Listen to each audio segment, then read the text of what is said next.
नमस्कार दोस्तों, उम्मीद करता हूं आप सभी बिल्कुल ठीक होंगे और आज की इस खास क्लास को देखने के लिए आप सभी बिल्कुल तैयार होंगे। जितने भी ऐसे छात्र हैं क्लास के अंदर आ चुके हैं, आप सभी का बहुत बहुत स्वागत है। ताबड़तोड़, धुआंधार और भौकाल, क्योंकि अब की बार आप सभी जानते हैं कि चीजों को बेहतर करने के लिए संपूर्ण बेड़ा मैंने यहाँ पर उठाया है, जिससे कि आपकी चीजों को मैं इतना बेहतर कर पाऊं कि आपको कोई समस्या ही ना हो। आज वर्ष का अंतिम दिन है। ये वो दिन है जब कहा जाता है कि भाई ये इस साल का जो खेल है खत्म हो गया है, इस साल की जो पार्किंग है वो लग गई है। ये सब बातें कही जाती हैं। बहरहाल इन बातों को मैं इतना ज्यादा नहीं मानता। मैं मानता हूं कि ये वो वर्ष है जो आपको बहुत कुछ सिखा के गया। अब उसी चीज को ध्यान में रखते हुए मैंने सोचा क्यों ना आप सभी लोगों के लिए आज एक ऐसी क्लास रखी जाए जो एकदम खासम खास हो। एक इतनी तगड़ी क्लास आपके लिए हो कि आपको कोई दिक्कत, समस्या, परेशानी सब की सब दूर हो जाए और आपको कोई परेशानी रहे ही ना। उसी के लिए आपकी क्लास आपको आज देखने को मिलने वाली है। क्लास को स्टार्ट होने में बहुत डिले हुआ।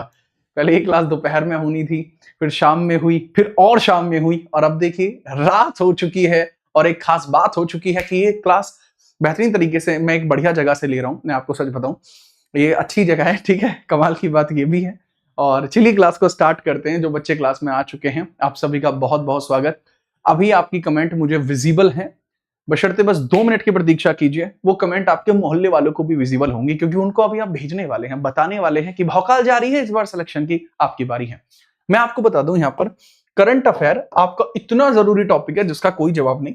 और यहां पर आपको पता होना चाहिए कि जो करंट अफेयर आपको देखने को मिलती है, ठीक है, आज की क्लास में जो करंट अफेयर है वो कहां से कहां तक आपको देखने को मिलने वाली है। सर करंट अफेयर्स आपकी चल रही है, और करंट अफेयर्स कहां से कहां तक आपके चलेंगे?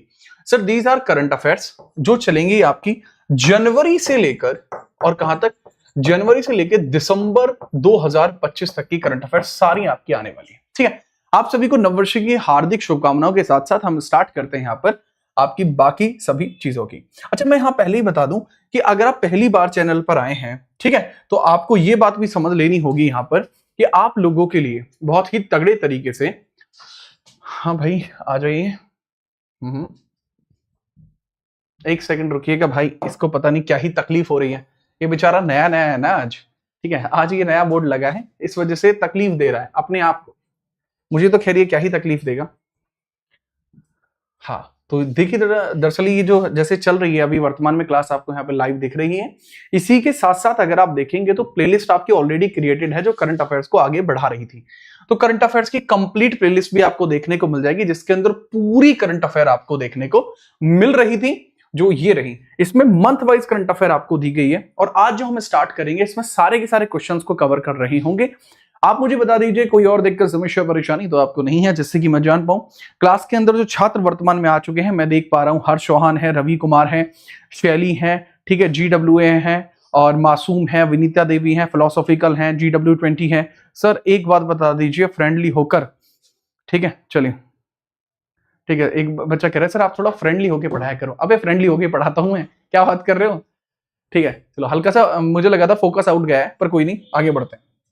चलो यहां से शुरुआत कर रहा हूं पहले सवाल से। ये रहा सवाल आपके सामने। पहला सवाल है, संयुक्त राष्ट्र पर्यटन का नेतृत्व करने वाली पहली महिला हाल ही में कौन बनी है? Who recently became the first woman to lead United Nation tourism. United Nation के अंदर टूरिज्म को आगे बढ़ाने वाली जो पहली महिला बनी है वो आपको कौन देखने को मिली है, उनके बारे में पूछा जा रहा है। तो आप बताएंगे यूनाइटेड नेशन के अंदर जो पहली महिला आपको बनी है वो कौन बनी है? Sir that is Sheikha Nasser al Nowais आपको देखने को मिली है। अच्छा, बाकी इनके बारे में और भी चर्चाएं हैं, जैसे संयुक्त अरब अमीरात की जो शेख नासिर अल नवास आपको देखने को मिल रही हैं। इनके बारे में आप याद रखना, उनकी नियुक्ति की पुष्टि नवंबर 2025 में 123वें संयुक्त राष्ट्र पर्यटन कार्यकारी परिषद सत्र के दौरान की गई थी। इंपोर्टेंट है कि वह जनवरी 2026 से अपना 4 साल का कार्यकाल संभालेंगी, यानी वो 4 साल तक अपने टेन्योर पर रहेंगी जनवरी 2026 से। अगर मैं बात करता हूं यूनाइटेड नेशन टूरिज्म की, इसकी स्थापना 1 नवंबर 1975 को हुई, मैड्रिड स्पेन में। सदस्य देश 160 हैं। जुरेब पोलो शिविल्की आपको देखने को मिलते हैं। यूएन टूरिज्म हर साल 27 सितंबर को विश्व पर्यटन दिवस मनाता है। तो वर्ल्ड टूरिज्म डे इनके द्वारा सेलिब्रेट किया जाता है। वो भी कब? सर ये मनाया जाता है हर साल 27 सितंबर को। विश्व पर्यटन संगठन world tourism organization United Nation WTO का ही हिस्सा आपको देखने को मिलता है। आगे हम बात करते हैं अगला सवाल। हाल ही में किस देश ने विश्व स्वास्थ्य संगठन और पेरिस जल समझौते से बाहर होने की घोषणा की है? मतलब WHO से भी बाहर होगा और जो पेरिस अकॉर्ड आपको देखने को मिलता है, दोनों ही समझौते से बाहर होने की जो योजना इस बार बनाई है वो किसके द्वारा बनाई गई है, उसके बारे में आपसे पूछा जा रहा है, वो आपको बताना है। चलिए इसमें भी हम बहुत क्लैरिटी के साथ आपको बताते हैं। सर ये जो घोषणा है अभी वर्तमान में की है अमेरिका ने कहा है कि वो पेरिस क्लाइमेट एग्रीमेंट से भी बाहर होगा और डब्ल्यूएचओ से भी बाहर होगा। पेरिस क्लाइमेट एग्रीमेंट 2015 वही है जिसके अंदर आपको इंटरनेशनल सोलर अलायंस देखने को मिलता है। जो इंटरनेशनल सोलर अलायंस वाला जो कॉन्सेप्ट था वो इन्हीं का था, जो वर्तमान में इन्होंने अब बंद कर दिया है। इसके बारे में थोड़ा सा आप याद रखेंगे, ठीक है। चलो अगला सवाल। अमेरिका ने विश्व स्वास्थ्य संगठन और पेरिस जल समझौते से बाहर होने की घोषणा कर दी है। डोनाल्ड ट्रंप 2020 में राष्ट्रपति के रूप में अपने पहले कार्यकाल में कोविड-19 महामारी से निपटने में डब्ल्यूएचओ की अक्षमता के कारण डब्ल्यूएचओ से अमेरिकी सदस्यता को समाप्त करने का आदेश पारित करते हैं। सबसे ट्रंपू भाई आए हैं ना, ट्रंपू भाई का लेवल ही बढ़ गया है। ट्रंपू भाई ने कह दिया कि भाई छोड़ूंगा किसी को नहीं, अब वो डब्ल्यूएचओ हो या पेरिस कॉन्फ्रेंस हो, छोड़ूंगा किसी को नहीं। चलो आगे हम बात करते हैं। हाल ही में बांग्लादेश की अपदस्थ प्रधानमंत्री शेख हसीना को कितने महीने की सजा सुनाई गई है? तो कितने महीने की जो सजा है वो सुनाई गई है उसके बारे में आपसे पूछा जा रहा है। मतलब यहीं पर इनका ही देश है जहां की प्रधानमंत्री रही थी, इन्हीं को ही सजा सुना दी गई है। तो वो आप बताइए कितने महीने की सजा यहां पर सुनाई गई है? सजा इन्हीं को सुनाई गई है, उसके बारे में हम चर्चा थोड़ी सी कर लेते हैं। सर 6 महीने की सजा इनको सुनाई गई है। कितनी? 6 महीने की। थोड़ा बात कर लेते हैं। बांग्लादेश की अपदस्थ प्रधानमंत्री शेख हसीना को इंटरनेशनल क्राइम ट्राइब्यूनल आईसीटी ने 6 महीने की जो जेल की सजा सुनाई है। अदालत की अवमानना करने पर इनको यह सजा सुनाई गई है। पिछले साल अगस्त 2024 में पद छोड़ने के बाद से यह पहली बार है जब हसीना को किसी मामले में सजा सुनाई गई है। पहली बार इनको सजा सुनाई गई है किसी मामले में, पहली बार, ठीक है। इसमें थोड़ा याद रखना। शेख हसीना और उनकी सरकार के नेताओं पर मुकदमा चलाया जा रहा है। इनकी जो पार्टी का नाम है वो है आवामी लीग। आवामी लीग इनकी पार्टी का नाम है, जो यहाँ पर सजा की वजह से आपको थोड़ा सा परेशान भी देखने को मिल रही हैं। ठीक है, चलिए हम बात करते हैं नेक्स्ट। हाल ही में अमेरिकी राष्ट्रपति डोनाल्ड ट्रंप ने अपने किस सीमा पर राष्ट्रीय आपातकाल की घोषणा की है? अभी डोनाल्ड ट्रंप के द्वारा घोषणा की गई कि हमारे यहाँ इमरजेंसी रहेगी, तो वो कहां पर इमरजेंसी की जो चर्चा है वो यहां पर इनके द्वारा की गई है, उसके बारे में थोड़ी सी चर्चा कर लीजिए। बताते हैं यह चर्चा किस प्रकार से की गई है, उसमें भी थोड़ा सा हम पॉइंट आउट कर लेते हैं और चीजों को समझ लेते हैं। चलो सर, अगर हम बात करते हैं डोनाल्ड ट्रंप के बारे में, डोनाल्ड ट्रंप के बारे में अगर हम चर्चा करते हैं तो इनकी जो सदर्न सीमा है, जो सदर्न बॉर्डर है, यहां पर वो सजा आपको देखने को मिल जाएगी। अमेरिकी राष्ट्रपति डोनाल्ड ट्रंप ने दक्षिण सीमा पर राष्ट्रीय आपातकाल की घोषणा की है। डोनाल्ड ट्रंप ने संयुक्त राज्य अमेरिका में अप्रवासन और शरण पर कई प्रतिबंधों की घोषणा की है। उन्होंने कहा कि अमेरिका मैक्सिको सेना पर सेना भेजी जाएगी और जन्मसिद्ध नागरिकता को समाप्त कर दिया जाएगा। जो मैक्सिको के अंदर नागरिकता को इस प्रकार से देख रहे हैं तो नागरिकता रद्द होगी, ऐसा प्रावधान यहां पर किया गया है। इसके बारे में थोड़ा सा आप याद रखेंगे, ठीक है, याद रखो, ठीक है। चलिए आगे बढ़ते हैं। वीडियो के चलने में कोई इश्यू तो नहीं है? एक बार बताएंगे।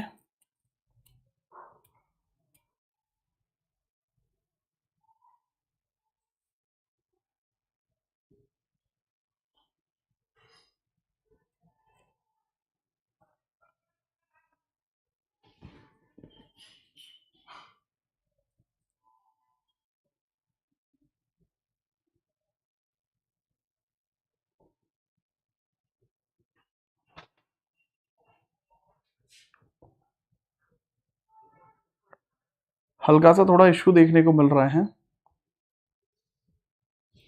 अगर आप सब चाहते हैं तो इस वीडियो को हम कल भी कंटिन्यू कर सकते हैं। धुंधला दिख रहा है, क्वालिटी थोड़ा लो है।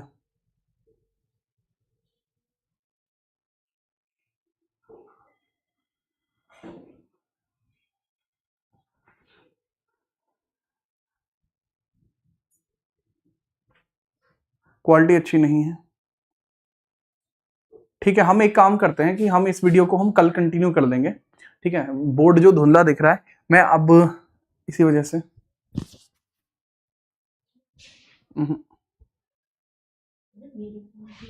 देखा ना।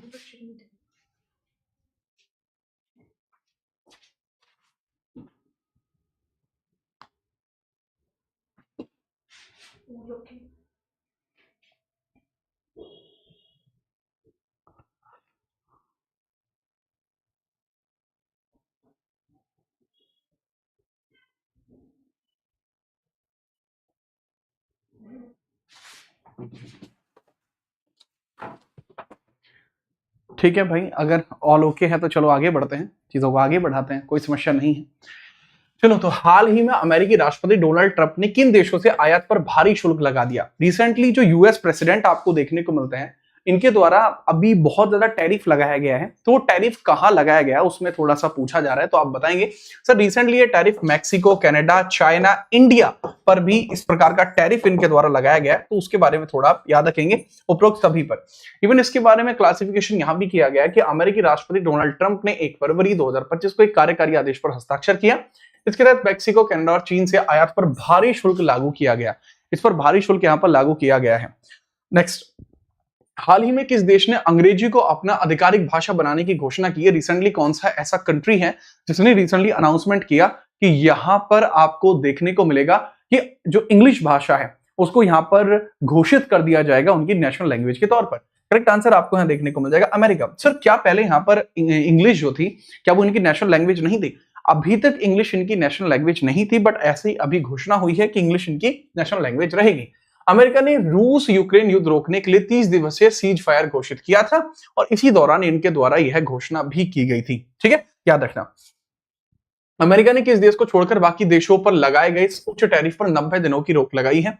तो इन्होंने चाइना को छोड़कर बाकी देशों के ऊपर जो भी टैरिफ लगाए थे, ठीक है, वो जारी रखे हैं, लेकिन बाकी चाइना से इन्होंने कहा है कि भाई सभी देशों पर लगाए गए टैरिफ 90 दिनों पर रोक लगाई है, लेकिन चाइना पर नहीं लगाई। उन्होंने कहा चाइना के ऊपर टैरिफ लगे रहेंगे, बाकी जो टैरिफ हैं वो अभी नहीं लगेंगे, लेकिन बाकी जितने भी कंट्रीज हैं उन पर टैरिफ लगे रहेंगे। अगला सवाल, अमेरिका के राष्ट्रपति डोनाल्ड ट्रंप ने चीन को छोड़कर अधिकांश देशों के लिए हाल ही में लगाए गए उच्च टैरिफ पर 90 दिनों की रोक लगाने की घोषणा की है। याद रखना, इन देशों पर अब केवल 10% लोअर रेसिप्रोकल टैरिफ लगाए जाएंगे कि भाई आप जो भी हमारे यहाँ टैरिफ लगाते हो उसकी वजह से ये टैरिफ आपको भी झेलने पड़ेंगे। इस तरीके का यहाँ कॉन्सेप्ट कुछ निकाला गया है। नेक्स्ट, अगला, पीएम मोदी ने ब्राजील के साथ वर्ष 2030 तक व्यापार कितने तक पहुंचाने का लक्ष्य रखा है? मतलब इन्होंने कहा है कि ब्राजील के साथ जो हमारा ट्रेड है वो बढ़ता जाएगा और एंड में इन्होंने बोला है कि कितने तक वो आपका जो बढ़ जाएगा व्यापार। $20 बिलियन का व्यापार हम ब्राजील के साथ कर लेंगे, ऐसा कहा गया है।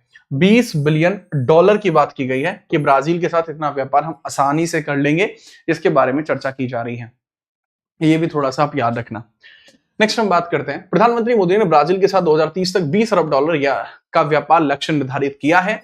वर्तमान में भारत और ब्राजील के बीच में $12.12 अरब का व्यापार चलता है, 12.12 बिलियन चलता है, जो 20 बिलियन हम पहुंचाने की कह रहे हैं, ऐसी यहां पर चर्चा की जा रही है। ठीक है, चलिए, ठीक है, हाँ भाई, सभी यूपीजी का स्टार्ट की जाएगी, टेंशन मत लो। मार्च 2025 में एशिया और भारत की सबसे अमीर व्यवसायी महिला कौन बनी है? Who became Asia's and India's richest business women in March 2025? Sir, ये आपको जो देखने को मिलते हैं, रोशनी नादर मल्होत्रा आपको देखने को मिल जाएगी। रोशनी नादर मल्होत्रा HCL टेक्नोलॉजी के अध्यक्ष, मार्च 2025 में एशिया और भारत की सबसे अमीर व्यवसायी महिला बनी है। ठीक है, याद रखना। नेक्स्ट है, हाल ही में किस देश ने विशेष 301 रिपोर्ट जारी किया जिसमें भारत को बौद्धिक संपदा अधिकार का उल्लंघन करने वाले देश के रूप में शामिल किया गया है? ये किसके द्वारा किया गया? सर, अभी रिसेंटली क्या देखते हैं कि यूएसए के द्वारा एक रिपोर्ट जारी की जाती है, यूनाइटेड स्टेट्स ट्रेड रिप्रेजेंटेशन। तो अमेरिका ने कहा कि भाई भारत एक ऐसा देश है जिसके अंदर इंटेलेक्चुअल प्रॉपर्टी राइट वायलेशंस होते हैं। ठीक है, इसमें अमेरिका ने भारत को अपनी USTR स्पेशल 301 प्राथमिकता निगरानी सूची 2025 में शामिल किया था और यही इन्होंने कहा था कि भारत सही देश नहीं है, यहां पर जो इंटेलेक्चुअल प्रॉपर्टी है उनकी भी चोरी होती है। इतनी तक बातें यहां पर भारत के लिए कही गई। ठीक है, याद रखेंगे।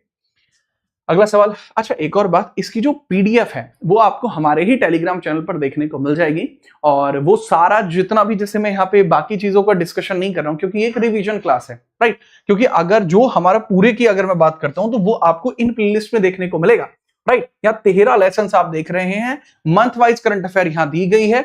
जैसे आज ये वीडियो चल रही है ना, यहाँ पे वर्तमान में वीडियो चल रही है, तो ये बाकी की जो वीडियोज है वो बाकी चर्चाएं कर रही हैं। निश्चित तौर पर आप उस प्लेलिस्ट को जरूर देखना।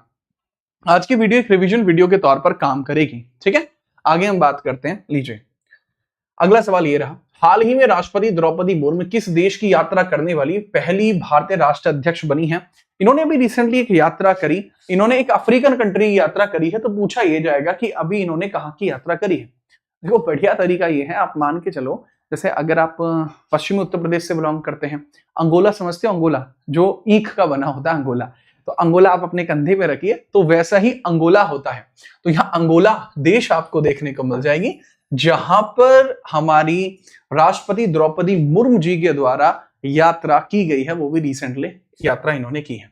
तो राष्ट्रपति द्रौपदी मुर्मू अंगोला और बोत्सवाना की राजकीय यात्रा करने वाली पहली भारतीय राष्ट्राध्यक्ष बनी है। राजधानी इनकी लुआंडा है, अंगोला क्वांजा, जो महामहिम जोआनो मैनुअल गोसे लोरेंक यहाँ के राष्ट्रपति हैं। खैर आगे हम बात करते हैं, हाल ही में किस देश के नेतृत्व वाले ऑपरेशन हॉक के तहत सीबीआई ने वैश्विक बाल यौन शोषण नेटवर्क को नष्ट किया है? बच्चों का एक्सप्लॉइटेशन हो रहा था, उसको नष्ट करने के लिए सीबीआई ने ऑपरेशन हॉक किसके साथ कंप्लीट किया? देखो सीबीआई के बारे में अगर मैं बताऊं, सीबीआई आपकी संथाराम रिपोर्ट के अकॉर्डिंग 1963 में बना, 1963 में यह आपका बना है। नेक्स्ट अगर मैं बात करता हूं, ऑपरेशन हॉक जो है इसमें सीबीआई के साथ लोग मिले हुए हैं। अब पूछा सिंपली आपसे ये जा रहा है कि सीबीआई के साथ कौन मिला है? अमेरिका ही सीबीआई के साथ मिला है इंडिया में ऑपरेशन हॉक को एक्टिव करने के लिए, और वही इन चीजों को आगे बढ़ा रहे हैं। तो याद रखना दैट इज अमेरिका जो साथ मिलकर इन चीजों को आगे बढ़ा रहा है। सीबीआई डिस्ट्रॉय करता है global child sexual exploitation network. इसके लिए आप संविधान के अंदर आर्टिकल 24 भी देखते हैं जो चाइल्ड एक्सप्लॉयटेशन को रोकता है, ठीक है, कॉन्स्टिट्यूशन में। बाकी अभी आपने देखा जैसे आपको देखने को मिलता है इंटरपोल, ऐसी भारत पोल भी बना है। भारत पोल भी सीबीआई और इंटरपोल का एक ज्वाइंट सेक्शन आपको देखने को मिला था। अगला सवाल, ऑपरेशन हॉक 2025 के तहत सीबीआई ने वैश्विक बाल यौन शोषण नेटवर्क पर कार्रवाई की है। तो अमेरिका के नेतृत्व वाले ऑपरेशन हॉक की खुफिया एजेंसी के आधार पर केंद्रीय जांच ब्यूरो ने वैश्विक कनेक्शन वाले यौन शोषण की बात यहां पर की है। आगे बात करते हैं, हाल ही में किसे रोमन कैथोलिक चर्च का 267वां जो पोप है वो नियुक्त किया जाता है? सर जो कैथोलिक चर्च होते हैं इसके अंदर जो सबसे इंपॉर्टेंट पर्सन होता है दैट इज पोप। तो जो पोप है वो लियो 14 आपका अपॉइंट किया गया, लियो 14। अच्छा लियो 14 से मुझे याद आता लुईस 14। लुईस 14 एक राजा आपको देखने को मिलता है जिसने भारत के अंदर पहले फ्रांस कार्नोली डी हॉटमैन को 1664 में भेजने के लिए आदेश पारित किया था, वो लुईस 14 था। आप मॉडर्न हिस्ट्री पढ़े हो ना मुझसे, तो मॉडर्न हिस्ट्री के अंदर ही मैं बता रहा होता हूँ इस प्रकार की बातों को, ठीक है, ये सब बातें मैं वहीं बता रहा होता हूँ, उनको भी याद रखना। चलिए, अमेरिका के रॉबर्ट फ्रांसिस प्रीवोस्टो ने नया पोप चुना गया है। अमेरिका के रॉबर्ट फ्रांसिस प्रीवोस्टो का नया पोप चुना गया है, 267वें नंबर के हैं, ठीक है, याद रखना। इन्होंने पोप फ्रांसिस का स्थान लिया है जिनका निधन 2025 में अप्रैल में हुआ था। इनको लियो 14 भी बोला जा रहा है। अगला सवाल, मई 2025 में किस देश ने take it down act, take down act यहां पर पारित किया है? टेक इट डाउन एक्ट यहां पर पारित किया है, उसके बारे में आपसे पूछा जा रहा है, वो किसने पारित किया है? सर इंडिया को क्रिटिसाइज करने के लिए अमेरिका के द्वारा टेक इट डाउन जो एक्ट है वो पारित किया गया है। कौन सा एक्ट टेक इट डाउन? किसने? अमेरिका ने पारित किया है। क्यों पारित किया है अब वो समझिए। टेक इट डाउन जो एक्ट है वो पारित किया है अमेरिका ने। क्यों पारित किया है? अमेरिका ने टेक इट डाउन एक्ट पारित किया, अमेरिकी राष्ट्रपति डोनाल्ड ट्रंप ने टेक इट डाउन एक्ट पर हस्ताक्षर किए हैं। इसके अंतर्गत एआई द्वारा निर्मित जो डीप फेक अंतरंग छवियां हैं इनको बिना सहमति के साझा करना अपराध माना गया है। मतलब जो लोग ना इस अधिनियम को एआई के द्वारा डीप फेक सहित कई व्यक्तियों की सूचना के बगैर इसको शामिल करते हैं। मतलब बात को समझो, आप भी देखते हैं कि आज की डेट में एआई से चल रहा है एआई से फोटो चल रहे हैं, आप सेलिब्रिटीज के साथ फोटो खींच रहे हैं, तो एक कमांड लगेगी और एक कमांड में वो फोटो आपत्तिजनक फोटो में कन्वर्ट हो सकती है। इस चीज को रोकने के लिए यहां अमेरिका के द्वारा कदम उठाए गए और यहां पर डीप फेक सहित जो अतरंग इस प्रकार की चीजें होती हैं तो अमेरिका ने इस पर रोक लगाई है। इसको टेक इट डाउन एक्ट के तौर पर देखा जा रहा है, टेक इट डाउन एक्ट के तौर पर देखा जा रहा है। नेक्स्ट है, जून 2025 में अमेरिकन मेडिकल एसोसिएशन के अध्यक्ष चुने जाने वाले भारतीय मूल के पहले व्यक्ति कौन है? मतलब भारत के मूल के पहले व्यक्ति जो अमेरिका में इस पोस्ट पर पहुंचे हैं, इनका नाम आपका क्या है? श्रीनिवास आपको देखने को मिल जाएंगे। पूरा नाम हो जाएगा श्रीनिवास मुकम्मला। तो श्रीनिवास मुकम्मला आपको देखने को मिल जाएंगे। ये अमेरिकन मेडिकल एसोसिएशन के अध्यक्ष के तौर पर चुने जाने वाले भारतीय मूल के पहले व्यक्ति बने हैं। इनके तौर पर आप याद रखेंगे, बढ़िया लेवल पर आपको इनके बारे में याद रखना होगा। आपकी जो कमेंट्स हैं आज कमेंट्स का थोड़ा ऐसा ही है, ठीक है। चलिए ठीक है, आज का पूरा दिन करंट अफेयर के नाम ही रहा। अरे बढ़िया तो है भाई, आगे हम बात करते हैं। Doctor Srinivas Mukkamala American medical association के अध्यक्ष चुने जाने वाले भारतीय मूल के पहले व्यक्ति बने हैं। आगे बढ़ते हैं, अगला सवाल है, हाल ही में किस देश ने ऑपरेशन मिडनाइट हैमर की घोषणा की है? महालल्लू सवाल है। मिडनाइट हैमर ये अमेरिका के द्वारा ही घोषित किया गया था। ये ईरान के ऊपर अटैक करता है। अमेरिका की रक्षा मुख्यालय ने, पेंटागन ने ऑपरेशन मिडनाइट हैमर की घोषणा करी है। यह ईरान के परमाणु जो संरचना है उसको तोड़ने के लिए वहां पर पहुंचा था। इस ऑपरेशन के तहत अमेरिका ने अपने साथ B-2 स्टेल्थ बॉम्बर से ABU-57 बॉम्ब फेंका था। अमेरिका की राजधानी वॉशिंगटन डीसी, राष्ट्रपति डोनाल्ड ट्रंप है, 47वें हैं, और यूएस डॉलर इनकी करेंसी आपको देखने को मिलती है। ठीक है, आगे बढ़ते हैं। जून 2025 में भारत के किस पड़ोसी देश में पोषण पोया पर्व मनाया जाता है? पोषण पोया पर्व के बारे में पूछा जा रहा है कि पोषण पोया जो पर्व है यह आपका मनाया कहां पर जाता है, इसका बताइए। देखो पोषण पा भाई, पोषण पा 10 रुपए में क्या हुआ है, तो ऐसा ही पोषण पा सा त्योहार है ये, तो ये कहां मनाया जाता है पूछा जा रहा है। आप याद रखना sir, that is at Sri Lanka. ये श्रीलंका में आपका मनाया जाने वाला त्योहार है, इसके बारे में चर्चा करेंगे, याद रखेंगे। ठीक है, पोषण पोया, श्रीलंका में पवित्र पोषण पोया पर्व मनाया जाता है। यह पर्व जून की पूर्णिमा को मनाया जाता है, याद रखना। नेक्स्ट है, अप्रैल 2025 में भारत और सऊदी अरब के बीच कितने महत्वपूर्ण समझौते पर हस्ताक्षर हुए हैं? अप्रैल 2025 में है, कितने ऐसे समझौते हैं जो हमने यहां पर सऊदी अरेबिया के साथ सिग्नेचर की हैं?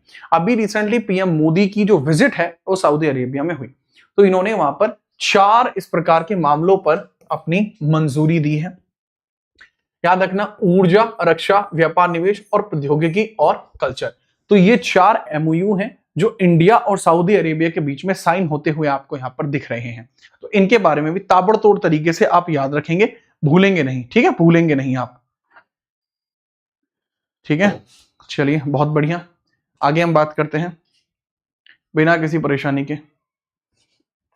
लीजिए, नीति आयोग की वित्तीय स्वास्थ्य सूचकांक 2025 में शीर्ष प्रदर्शन करने वाला राज्य कौन सा है? नीति आयोग के अंदर जो फाइनेंशियल हेल्थ इंडेक्स आपको देखने को मिला है, इसके अंदर टॉपर आपको कौन देखने को मिला? सर, उड़ीसा, छत्तीसगढ़, गोवा और झारखंड, ये सारी के सारी कंट्री ऐसे हैं जो टॉप पर आपको देखने को मिले।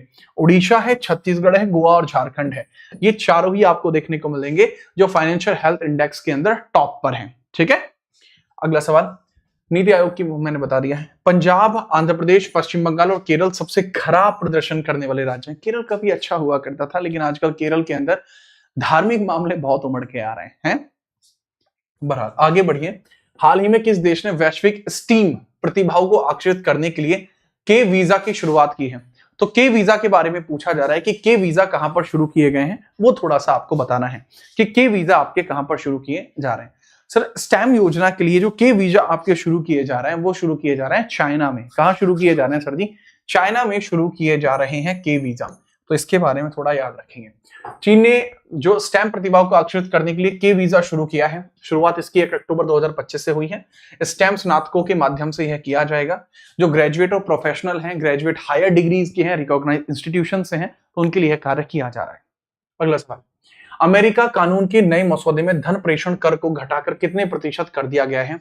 जो यूएस लॉज के अंदर धन प्रेषण को घटाकर कितना % कर दिया गया है, वो 1% के आसपास कर दिया गया है। इसके बारे में थोड़ा सा याद रखना, रेमिटेंस की बात हम कर रहे हैं। अमेरिकी कानून के नए मसौदे में धन प्रेषण रेमिटेंस टैक्स को घटाकर 1% कर दिया गया है। इसके बारे में थोड़ा सा आप याद रखेंगे। नेक्स्ट अगला सवाल, हाल ही में बांग्लादेश ने हिंसा को निपटने के लिए कौन सा ऑपरेशन यहां पर शुरू किया है, ये आपसे पूछा जा रहा है। बांग्लादेश में आप हिंसा देखते हैं, मतलब रोजमर्रा में आपको बांग्लादेश में हिंसा देखने को मिल रही है। तो अभी रिसेंटली यहां पर क्या हुआ है सर, ऑपरेशन डेविल हंट यहां पर शुरू किया गया है, जिससे कि हिंसा को रोका जा सके। हिंसा को निपटने के लिए डेविल हंट प्रोग्राम यहां पर शुरू किया गया है। अब सुरक्षा बलों ने ऑपरेशन डेविल हंट के तहत 1300 से अधिक व्यक्तियों को गिरफ्तार कर लिया है। यानी जो भी डेविल जैसा काम कर रहे हैं उनको हंट कर लिया जाए, यानी उनका शिकार कर लिया जाए। ये चीजें आपको देखने को मिली है। नेक्स्ट, हाल ही में किस देश ने उष्णकटिबंधीय चक्रवात एल्फ्रेड आया था? पूछा आपसे जा रहा है कि एल्फ्रेड नाम का अभी रिसेंटली चक्रवात आपको देखने को मिला, तो एल्फ्रेड अभी रिसेंटली कहां पर आया? सर, एल्फ्रेड नाम का चक्रवात आपको ऑस्ट्रेलिया में देखने को मिला है रिसेंटली। कहां? ऑस्ट्रेलिया में आपको देखने को मिलेगा, ऑस्ट्रेलिया में देखने को मिलेगा एल्फ्रेड। तो इसके बारे में भी थोड़ा सा आप याद रखेंगे एल्फ्रेड के बारे में।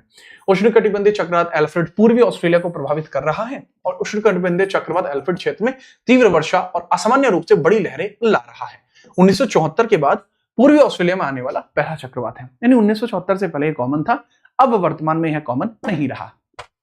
आगे बात करते हैं, एलन मस्क ने किस नाम से एक नई राजनीतिक पार्टी बनाने की घोषणा करी है। पहले क्या एलन मस्क भाई जो थे ये सपोर्ट कर रहे थे डोनाल्ड ट्रंप को, लेकिन फिर इनकी उनसे बात बिगड़ गई। तो अभी अमेरिका के अंदर दूसरी पार्टी आपको एक समर्थन देखने को मिलता है जिसके अंदर दो पार्टियां काम करती हैं, एक डेमोक्रेटिक और एक रिपब्लिक। लेकिन इन्होंने कहा कि अब हम एक नई पार्टी बनाएंगे जिसको अमेरिका पार्टी के नाम से जाना जाएगा। किसको? अमेरिका पार्टी के नाम से इसको जाना जाएगा। तो ये थोड़ा सा आप इसमें याद रखेंगे, नाम रहेगा अमेरिका पार्टी। ठीक है, याद रखो। अगला सवाल एलन मस्क ने हो गया है। नेक्स्ट अगला सवाल यह है, हाल ही में पहलगांव हमले के लिए अमेरिका ने किस संगठन को आतंकवादी संगठन घोषित किया है। इन्होंने कहा कि जो इंडिया के अंदर पहलगाम अटैक हुआ उसकी वजह से ये कुछ पार्टियों को या कुछ दलों को या आतंकवादी घोषित करने जा रहे हैं। तो कौन से ऐसे दल हैं जिनको ये आतंकवादी घोषित करेंगे? सर तो ये आपके हो जाएंगे द रेजिडेंट फ्रंट और हिजबुल मुजाहिदीन, इन दोनों को यहाँ पे आतंकवादी घोषित कर दिया है, याद रखना। टीआरएफ को प्रॉक्सी लश्कर तैयबा के टेररिस्ट के तौर पर इन्होंने देखा है द रेजिडेंस फ्रंट पर। 26 लोग भी इसमें मारे गए थे। जलवायु जोखिम सूचकांक में भारत की रैंक आपको कौन सी देखने को मिल जाएगी? ग्लोबल जो रिस्क आपको देखने को मिलता है, क्लाइमेट रिस्क आपको जो देखने को मिला है 2025 में इंडिया की रैंक क्या है। देखो अभी फिलहाल में क्या, दिल्ली की हालत बहुत खराब है, बहुत हालत खस्ता हो चुकी है, ये बात आप भी जानते हैं। ठीक है, याद रखना।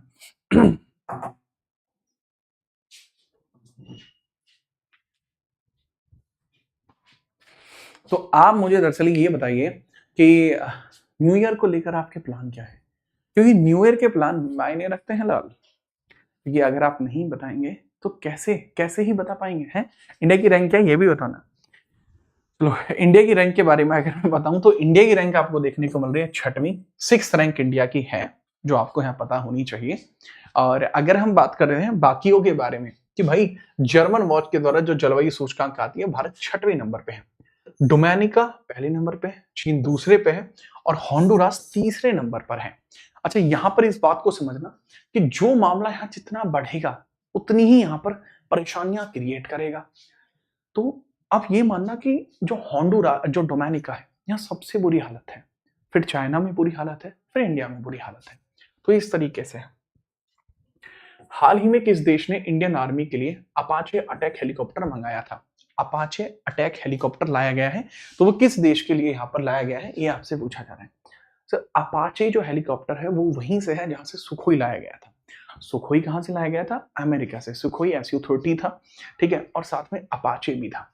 तो जो अपाचे अटैक हेलीकॉप्टर है ये इंडिया ने इंपोर्ट करा है और ये अमेरिका से इंपोर्ट किया गया है, याद रखेंगे बहुत रहे।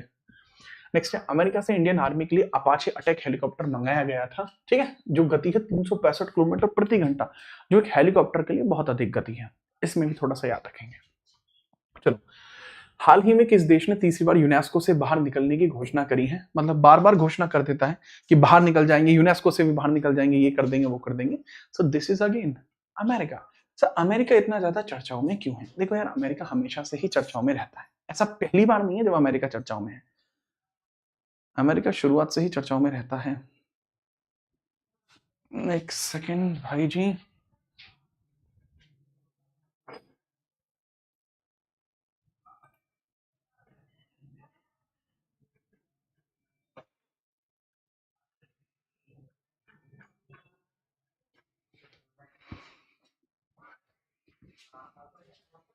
अभी ठीक है? हल्का सा मेरे ख्याल से इशू हो गया था, अभी ठीक होगा। अबे अब तो ठीक है, बहुत मारूंगा। करेक्ट आंसर इसका भी अमेरिका ही है, ठीक है, इसका करेक्ट आंसर भी अमेरिका ही है। नेक्स्ट, संयुक्त राज्य अमेरिका ने इजराइल विरोधी पूर्वाग्रह को हवाला देते हुए यूनेस्को से तीसरी बार बाहर निकलने की घोषणा करी। कहा है कि बाहर निकल जाएंगे बाहर, ठीक है। तो ये भी आप यहाँ पर देखेंगे, अमेरिका का जलवा है। आगे बढ़िए, हाल ही में दिवाली को राजकीय अवकाश घोषित करने वाला तीसरा अमेरिकी राज्य कौन सा बना है? यानी दिवाली को भी इन्होंने अपना त्योहार घोषित किया है, तो यह कौन सा आपका बना है? सर बूटी कैलिफोर्निया लाइने, ठीक है। लोकीता मंगा दे अफगान तो अफीम असी बूटी कैलिफोर्निया लाइने। Correct answer is California. California में ही आप देखेंगे कि इस प्रकार की चीजें आपको कैलिफोर्निया में ही ज्यादा देखने को मिलती। आगे बढ़िए, कैलिफोर्निया दिवाली को राजकीय घोषित करने वाला तीसरा अमेरिकी राज्य बना है। पहला पेंसिल्वेनिया है, दूसरा आपका कैनिकट देखने को मिलता है। कैंटिकट। 2025 में न्यूयॉर्क शहर के अगले मेयर के रूप में किसको चुना गया है? न्यूयॉर्क का अगला मेयर किसको चुना गया है वो बताइए। Sir that is Zohran. Zohran आपको देखने को मिल जाएंगे ममदानी। तो ज़ोहरान ममदानी आपको यहाँ देखने को मिलेंगे। ज़ोहरान ममदानी को वर्ष 2025 में हुए चुनाव में न्यूयॉर्क शहर का अगला मेयर चुना गया है।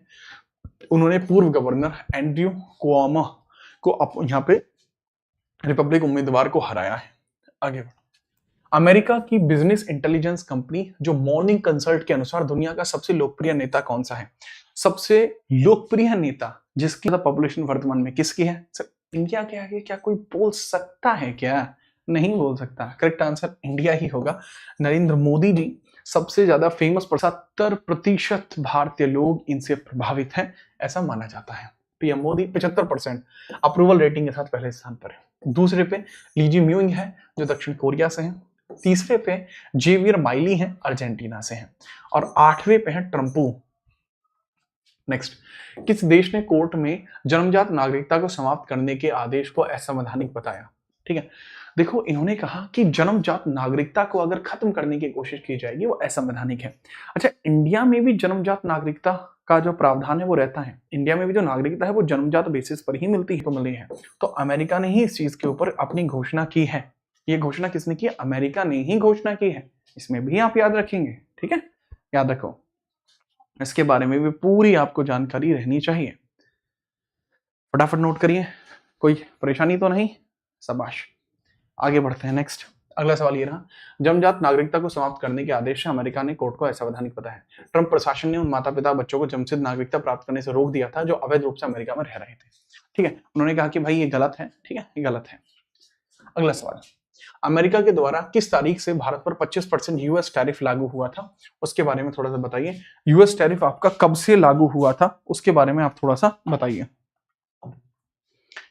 हाँ भाई, यूएस टैरिफ के बारे में बता दो, कब से लागू हो रहा है, तो वो भी जानना जरूरी होगा ना भाई। ठीक है, तो यूएस टैरिफ के बारे में पूछा जा रहा है कि कब से ये लागू होगा, इसमें बताओ। सर जी 2-7 अगस्त यानी 27 अगस्त आपको देखने को मिलेगा। 27 अगस्त आपको देखने को मिलेगा, जो यहाँ आपको परफेक्टली पता लगता है कि जहां से 25% यूएस टैरिफ आपका बढ़ जाएगा।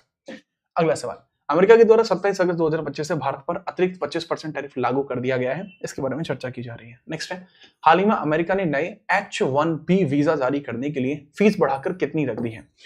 सर पहले H-1B वीजा जो होता था वो सस्ता होता था, लेकिन अभी H-1B वीजा को बढ़ा दिया गया है और $1 लाख यहां पर इसकी कीमत रख दी गई है H-1B वीजा की, यानी लगभग 80 लाख रुपए चाहिए H-1B वीजा लेने के लिए। ठीक है, $1 लाख, तो $1 लाख आपको देखने को मिल जाएगी। अभी के हिसाब से 90 भी हो सकती है। ठीक है, याद रखना।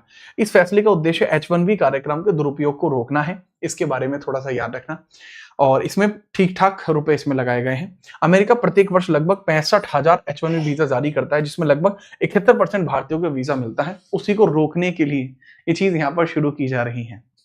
अगला सवाल, हाल ही में किस देश के शोधकर्ताओं के द्वारा HCoV-2 नामक एक नया बैट कोरोना वायरस खोजा गया है? देखो अभी कोरोना वायरस को गए हुए ज्यादा लंबा टाइम नहीं हुआ है, बट यहाँ एक और नए प्रकार का कोरोना वायरस खोज लिया गया है, चमगादड़ में ही है।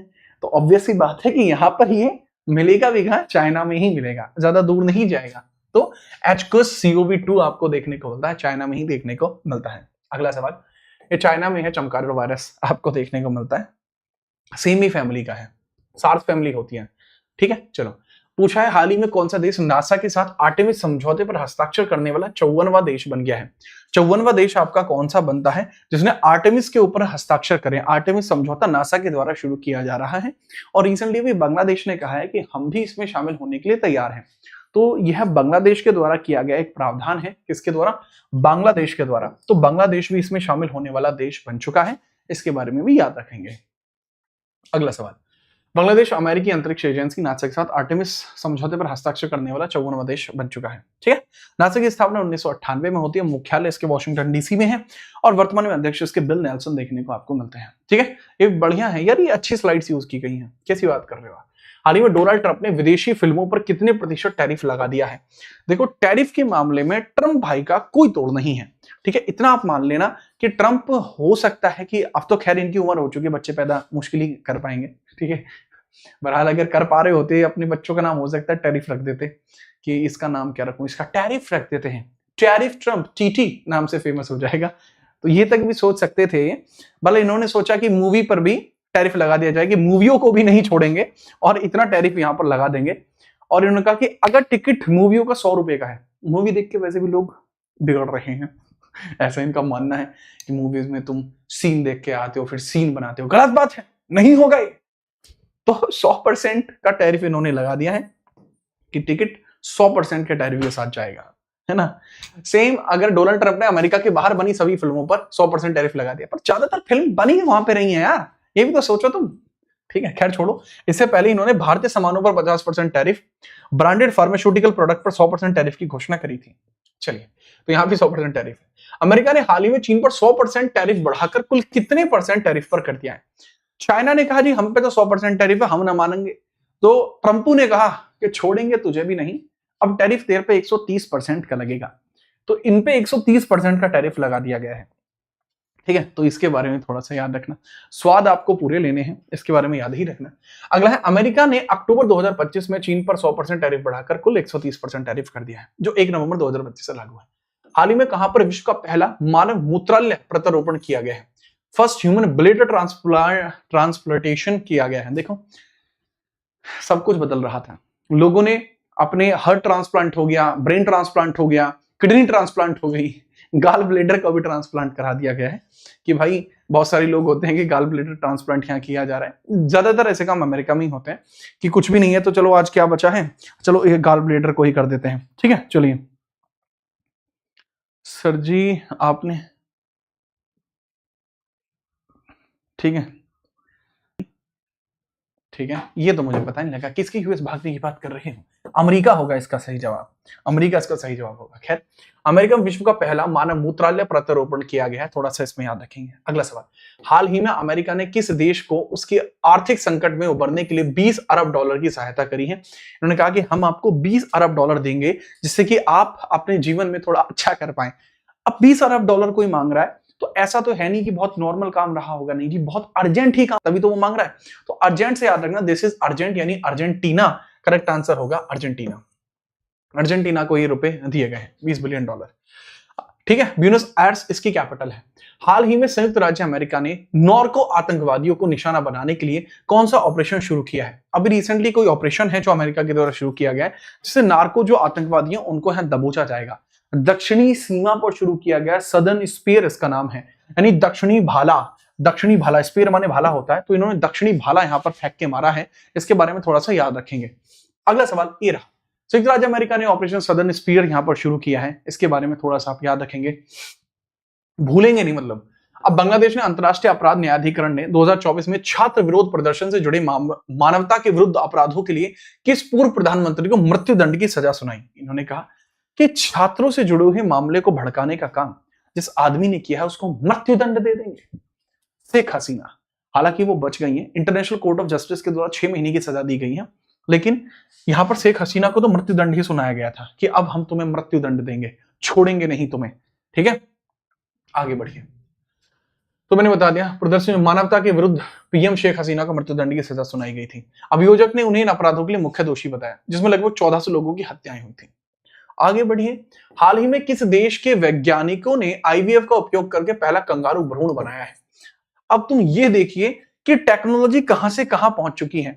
आपने अभी तक सोचा होगा कि आईवीएफ जो है वो केवल इंसानों में होता है, कि भाई जिसके बच्चे नहीं हो रहे वो आईवीएफ की सहायता से बच्चे कर सके, हालांकि भैया होते हैं।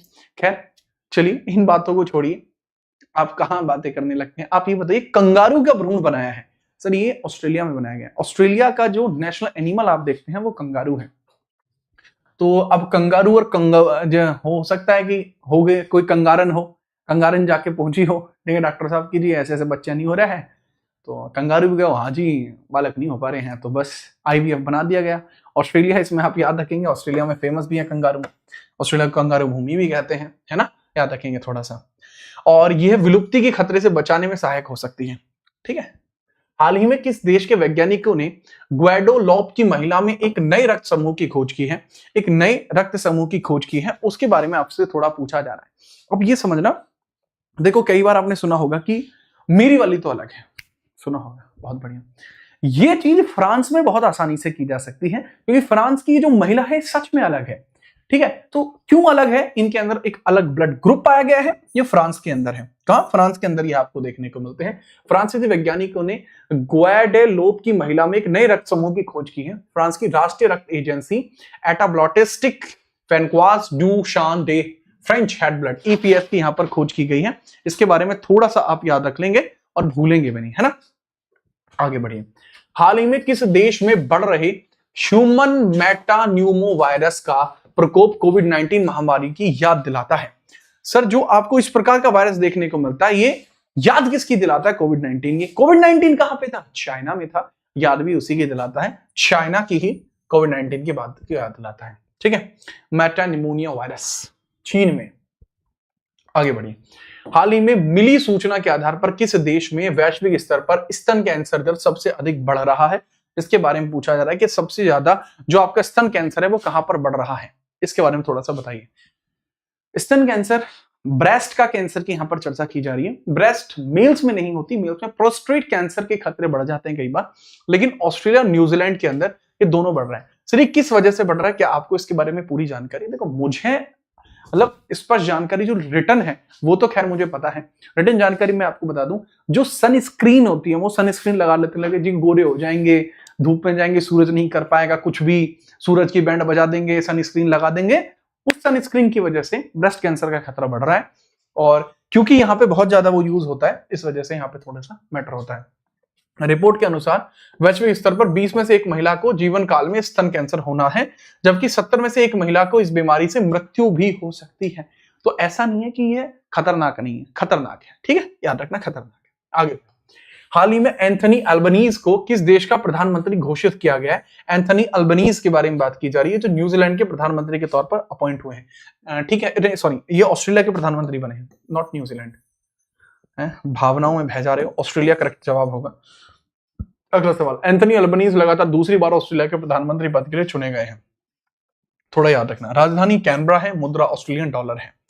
आगे बढ़ते हैं, आगे देखते हैं। अगला सवाल ये रहा, हाल ही में किस देश ने 1.1 अरब अमेरिकी डॉलर को निवेश कर घोस्ट शार्क नामक एयूवी विकसित करने की घोषणा करी है?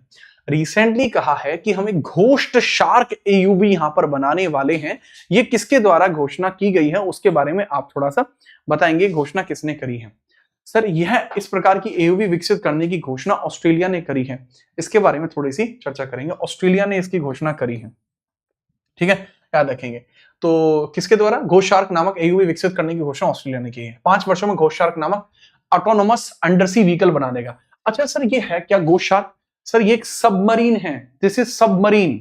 क्या है? सबमरीन है ये। आगे बढ़िए, अगला सवाल, किस देश को आधिकारिक तौर पर अगले 2 वर्षों के लिए बिम्स्टेक का नया अध्यक्ष बनाया गया है? बिम्स्टेक का नया अध्यक्ष, इस बार बिम्स्टेक की मीटिंग कहां हुई थी? थाईलैंड में हुई थी। और आगे आने वाले 2 वर्षों के लिए बिम्स्टेक का जो अध्यक्ष है वो किसको घोषित किया गया है? बांग्लादेश को घोषित किया गया। कौन से देश को? बांग्लादेश को घोषित किया गया है। थोड़ा सा इसमें भी आप याद रखेंगे। बांग्लादेश आधिकारिक तौर पर अगले 2 वर्षों के लिए बिम्स्टेक का नया अध्यक्ष बना है। ठीक है, बांग्लादेश के मुख्य सलाहकार मोहम्मद यूनिस ने यह अध्यक्षता स्वीकारी है, याद रखना। अच्छा, हाल ही में किस देश ने जो घाना से निकले जो लोग थे, जो धनी अप्रवासियों के लिए गोल्ड कार्ड निवेशक, अच्छा गोल्ड कार्ड निवेशक वीजा प्रोग्राम, ये पहले ब्रिटेन में चलता था कि भाई अगर आप हमारे देश की नागरिकता लेना चाहते हो, हमारे यहाँ का गोल्डन कार्ड लेना चाहते हो, तो आप सिंपली ये करिए गोल्डन कार्ड लेने के लिए कि आप हमें यहाँ पैसे इन्वेस्ट कर लीजिए, हम मान लेंगे। बट पॉइंट यहाँ पे क्लियर होके आ चुका है, जो इसके बारे में चर्चा कर रहा है, तो उसको भी थोड़ा सा याद रखना। ये किसके द्वारा? सर ये अमेरिका के द्वारा किया गया। पहले ब्रिटेन में, सऊदी में, ऐसे देशों में चलता था, लेकिन अमेरिका ने धनी प्रवासियों के लिए गोल्ड इन्वेस्टर वीजा प्रोग्राम शुरू किया है। ठीक है, याद रखना। जो पहले EP5 एक प्रोग्राम होता था, EP5 वीजा, जैसे HB1 वीजा होता है, ऐसे EP5 वीजा होता है, उसके लिए शुरू किया गया है। अगला सवाल, तो अमेरिका ने, अच्छा ये मैंने बताया, अमेरिका ने चाबहार बंदरगाह पर लगे प्रतिबंध पर भारत के लिए छूट को हटाने का फैसला लिया है। ये पोर्ट कहां आपको देखने को मिलता है? चाबहार पोर्ट ऑफ ईरान, आपको पता है चाबहार पोर्ट ऑफ ईरान है, ठीक है, इसके बारे में थोड़ा सा आप याद रखेंगे, ईरान का ये पोर्ट आपको देखने को मिलता है। अगला सवाल ये रहा, हाल ही में आईसीसी के प्रशासन संबंधी मुद्दों पर किस देश के क्रिकेट की सदस्यता को निलंबित कर दिया गया है? कि भाई यहां के जो लोग हैं अब क्रिकेट नहीं खेलेंगे क्योंकि इनकी सदस्यता रद्द कर दी जाएगी। तो वो किसकी सदस्यता रद्द कर दी गई है? अब जब अब तक आप आंसर देख रहे हो कि यहां धड़ल्ले से अमेरिका चल रहा है, तो क्या अमेरिका बच जाएगा? नहीं जी, अमेरिका का, ठीक है, डैश डैश, चलिए आप समझ गए। ये काफी फेमस आपका जो है मीम है, इसमें आपको कई बार चर्चाएं देखने को मिलती हैं। ये आपको देखने को मिलता है क्या? अमेरिका। करेक्ट आंसर इसमें अमेरिका ही है। अंतरराष्ट्रीय क्रिकेट काउंसिल ने अमेरिका की क्रिकेट इकाई यूएसए क्रिकेट की सदस्यता को तत्काल प्रभाव से निलंबित कर दिया है, याद रखना। अच्छा, याद रखना, अभी आपको बता दूं, ये स्टेप तब आया जब क्रिकेट की प्रिपेयर करने के लिए लॉस एंजलिस ओलंपिक के अंतर्गत चाइना भी कंपीट करने वाला है, ये भी कंपीट करने वाले हैं, तो उसमें ही आपको इस प्रकार के कुछ प्रावधान देखने को मिले हैं। अगला सवाल, भारत सरकार ने भारतीय हवाई अड्डों और बंदरगाहों का उपयोग करके तीसरे देशों को निर्यात करने के लिए किस देश को दी गई ट्रांसशिपमेंट सुविधा वापस ली है?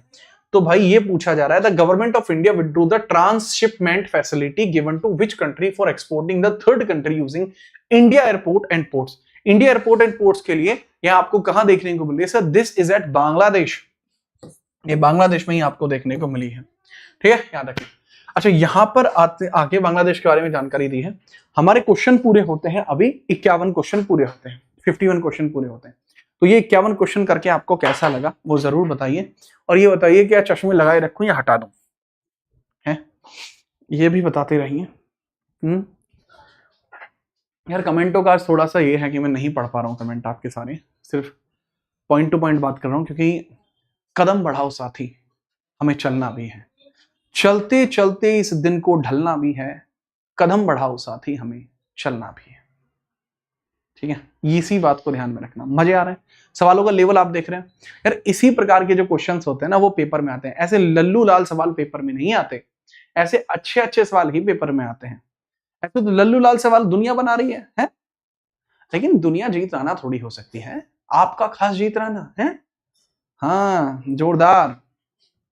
आगे हम बात करते हैं, हाल ही में किस देश के उपराष्ट्रपति को भारत की पहली आधिकारिक यात्रा के दौरान गार्ड ऑफ ऑनर से सम्मानित किया गया है? पहली आधिकारिक यात्रा, उपराष्ट्रपति को गार्ड ऑफ ऑनर दिया गया।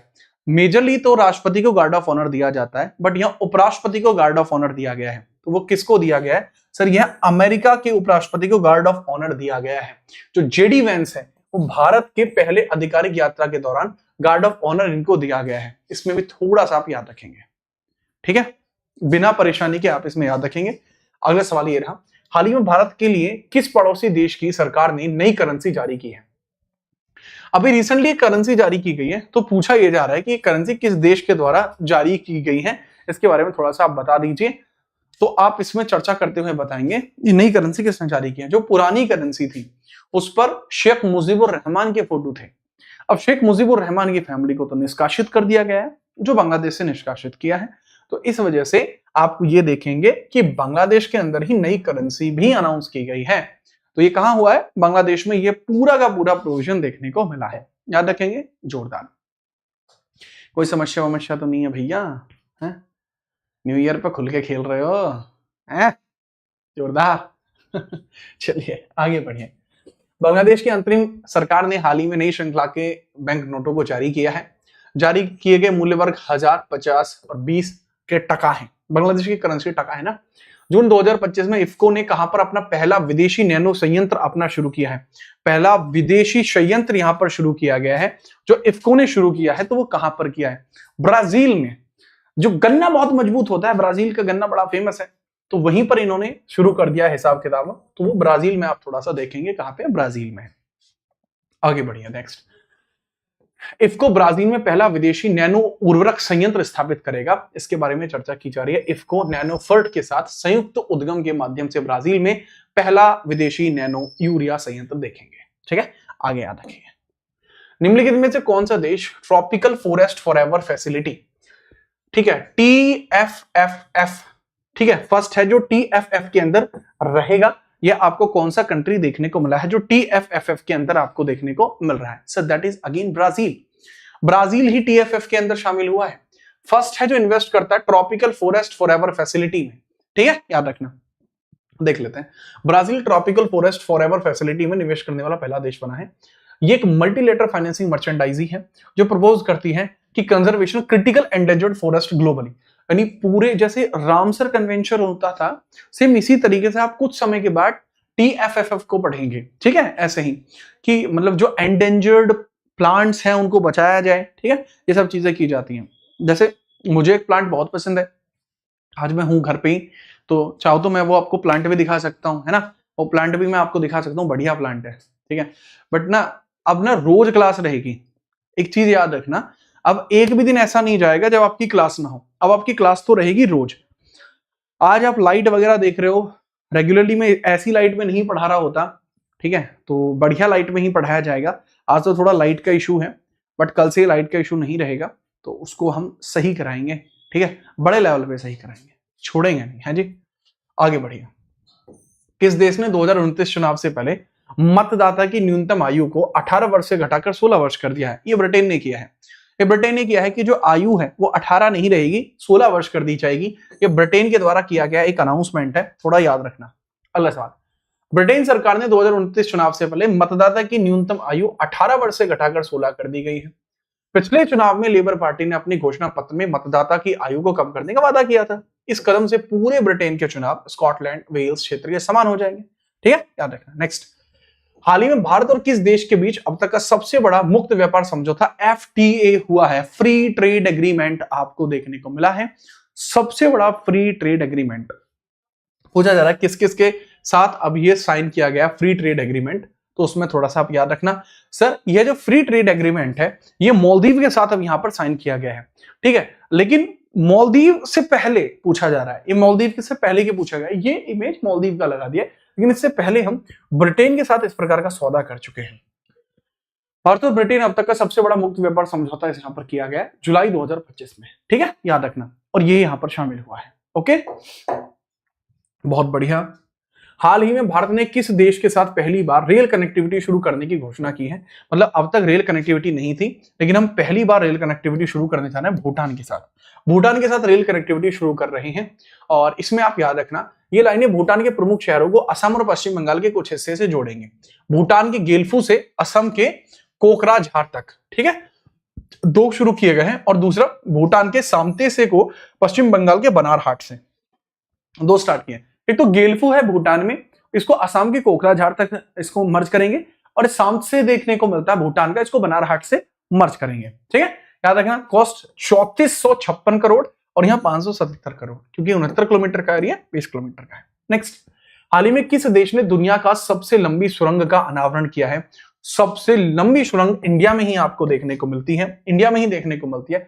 चीन ने सबसे, अच्छा रुक जाओ भाई, सबसे लंबी सुरंग इंटरनेशनली, इसका अनाउंसमेंट चाइना के द्वारा किया गया है, चाइना के द्वारा किया गया। चीन ने दुनिया की सबसे लंबी सुरंग का अनावरण किया है।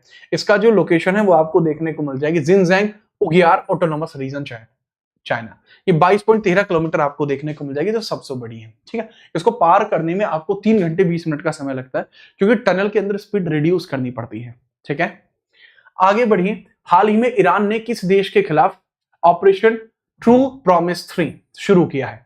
ईरान लॉन्च करता है ऑपरेशन ट्रू प्रॉमिस 3, और ये किस कंट्री के अगेंस्ट में शुरू किया गया है? ट्रू प्रॉमिस 3 ऑपरेशन यहां पर शुरू किया गया है, किस देश के साथ ट्रू प्रॉमिस 3 आपका शुरू किया गया? इजराइल के साथ। ऑपरेशन ट्रू प्रॉमिस 3 आपका शुरू किया गया, इजराइल के साथ इसको शुरू किया गया, इसके बारे में थोड़ा सा आप याद रखना। अगला सवाल, ठीक है, ऑपरेशन ट्रू प्रॉमिस 3 आपको मैंने बता दिया। नेक्स्ट आगे हम बढ़ेंगे, भारत में पनामा किस देश के BRI सौदे से बाहर निकलने वाला पहला लैटिन अमेरिकी देश बना है? सर ये चाइना बना है पहला। Panama became the first Latin American country to withdraw from which countries BRI deal, ठीक है सर, जो बिजनेस डील होती है चाइना की उससे बाहर निकल चुका है पनामा। तो थोड़ा सा इसके बारे में याद रखना, जो पहला लैटिन कंपनी बना है जो यहां से बाहर हो चुका है, ठीक है, याद रखना। इसको बेल्ट रोड इनिशिएटिव है, BRI बेल्ट रोड इनिशिएटिव आपको देखने को मिलता है, जिससे एक बेल्ट का मतलब एक पूरा रूट बनाया जा रहा था, जो मिडल एशिया को जोड़ रहा था इंडिया के काफी सारे हिस्से से, उसको यहां पे रोका गया है। ठीक है, अगला सवाल, हाल ही में किस देश ने बहुचर्चित बिग ब्यूटीफुल बिल पारित किया है? बिग ब्यूटीफुल बिल जो पारित किया है, पूछा जा रहा है कि ये किसके द्वारा पारित किया गया? Sir again the America big beautiful bill को पारित करता है, बीबीबी शुरू किया गया है। अमेरिकी राष्ट्रपति डोनाल्ड ट्रंप को बिग ब्यूटीफुल बिल सेनेट में पारित किया है। बिल ने सेनेट में एक महत्वपूर्ण मतदान को 51-59 के संकीर्ण अंतर से पारित किया है। ठीक है, याद रखना। जो विधेयक के प्रावधान में एक तरफ कर कटौती और दूसरी तरफ खर्चे में वृद्धि शामिल है, जो बढ़ी हुई रण सीमा के साथ मिलकर अमेरिकी सरकार को वित्तीय स्थिति को खराब कर सकता था। इस वजह से ये सारे जो पॉइंटर्स हैं वो आपको यहां देखने को मिले हैं। ठीक है, इसके बारे में थोड़ा सा आप याद रखेंगे। अगला सवाल, चीन ने दक्षिण चीन सागर में सतह से कितने मीटर की गहराई पर पहले गहरे पानी वाले स्पेस स्टेशन के निर्माण को मंजूरी दी है? पहले गहरे पानी वाले स्पेस स्टेशन को यहां मंजूरी दी गई है। तो मंजूरी किसके द्वारा दी गई है? कितने मीटर गहरा है? 2000 मीटर गहरा है जिसको यहां मंजूरी मिली है। 2000 मीटर गहरा आपको देखने को मिल जाएगा। मंजूरी दी गई है किसके द्वारा? साउथ चाइना सी में है, तो चाइना के द्वारा मंजूरी दी जाएगी, ऑब्वियस हो जाएगा। तो चीन ने दक्षिण चीन सागर में पहले गहरे पानी वाले स्पेस स्टेशन के निर्माण को मंजूरी दी है। यह शीत सीप चाइना इकोसिस्टम तंत्र को अनुसंधानिक तौर पर बढ़ाएगा। अगला सवाल, अप्रैल 2025 में अमेरिकी प्रतिबंधों के बाद किस देश ने 7 दुर्लभ मृदा तत्वों के निर्यात पर प्रतिबंध लगाया है? यानी दुर्लभ मृदा, ठीक है, यानी आप ये समझिएगा कि भाई रेस्ट्रिक्शंस लगाए गए हैं 7 रेयर अर्थ एलिमेंट्स के ऊपर। वो किसने लगाए हैं? अमेरिका के द्वारा ही ये लगाए गए हैं। ठीक है, अमेरिका के द्वारा ही यह लगाए गए हैं। बट पॉइंट ये है, अप्रैल में पहले यूएस ने सैंक्शन किया था, अब यूएस ने कहा है कि इनको हम खोद सकते हैं, लेकिन किसके द्वारा कहा गया है कि ये नहीं खोदे जाएंगे? चाइना। चाइना मेजरली ऐसा ही करता है, यूएस के हर एक स्टेप को बैकफायर करता है। तो करेक्ट लेवल पे आपको देखने को मिलेगा कि चाइना के तो द्वारा कहा गया है कि नहीं, हम इस पे रोक लगाते हैं। यूएस ने इसको मंजूरी दी थी। कौन कौन से तत्व हैं? सर समैरियम है, ग्लैडनियम है, टर्बियम है, डिस्प्रेशियम है, ड्यूटेरियम है, स्कैंडियम है और इरिटियम है। ये 7 है। चीन ने 7 दुर्लभ पृथ्वी तत्वों के निर्यात पर प्रतिबंध लगा दिया है कि भाई इनका जो एक्सपोर्ट है वो नहीं होगा। ठीक है, याद रखना। नेक्स्ट, भारत सरकार ने हाल ही में किस देश के नागरिक को पुनः भारत का पर्यटन वीजा देने की घोषणा की है? बीच में इस प्रकार के पर्यटन वीजा रोक लिए गए थे, टूरिज्म को रोक लिया गया था, बट चाइना ने इसको दोबारा से मंजूरी दे दी है कि नहीं जी, आप हमारे यहाँ विजिट कर सकते हैं। नेक्स्ट, भारत सरकार ने चीन के नागरिकों को पुनः भारत का पर्यटन वीजा देने की घोषणा की है। मैं आपको बता चुका हूं। किस देश ने विश्व हिंदी दिवस पर हिंदी में पहला सर्टिफिकेट कोर्स लॉन्च किया है? इसके बारे में पूछा है। देखो, अगर इंटरनेशनल लेवल पर भी इस चीज की तारीफ आपको देखने को मिल जाए तो ये समझ लेना कि हम विकसित हो रहे हैं। लेकिन अभी रिसेंटली श्रीलंका के अंदर कहा गया है कि हिंदी सीखना भी हमारे यहाँ एक कोर्स सर्टिफिकेशन का काम होगा, और यहां पर रखा गया है किसको? सर श्रीलंका ही आपको देखने को मिलता है जो हिंदी को लेकर सर्टिफिकेशन कोर्स लॉन्च करने वाला कंट्री बना है। करेक्ट आंसर के लेवल पर आप याद रखेंगे दिस इज श्रीलंका, जो आपको करेक्टली देखने को मिल जाएगा। बढ़िया। अगला सवाल, विश्व हिंदी दिवस पर श्रीलंका ने हिंदी में सर्टिफिकेशन लॉन्च किया है। भारत ने कितने वर्ष के रोक के बाद चीन आयात के लिए फिर से मंजूरी शुरू कर दी है? सर चाइनीज इंपोर्ट अब दोबारा से बढ़ जाएगा। ठीक है, चाइनीज इंपोर्ट अब दोबारा से बढ़ जाएगा, एक्सपोर्ट इंपोर्ट दोनों ही चीजें बढ़ जाएंगी। तो ये मंजूरी जो मिली है वो कितने वर्षों के बाद मिली है? लगभग 5 साल हो गए, इंपोर्ट रुक गया है। अब जैसे ही इंपोर्ट खुला है तो बहुत सारी चीजों के प्राइस डाउन जाएंगे। This is 5 years। ठीक है, 2020 में गलवान घाटी की झड़पों के बाद ये जो राजनयिक तनाव है इनकी वजह से ऐसा कुछ हुआ था। आगे हम बात करें, प्रधानमंत्री मोदी ने फ्रांस के दौरे के दौरान फ्रांस के राष्ट्रपति इमैनुअल मैक्रोन को किस भारतीय कलाकृति की भेंट को दिया था? मतलब इन्होंने इनको एक इस प्रकार की कलाकृति दी थी।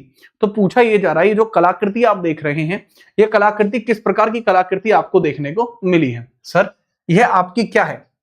क्या ये जयंतिया है, गारो है, डोकरा है या मैतेई कलाकृति है?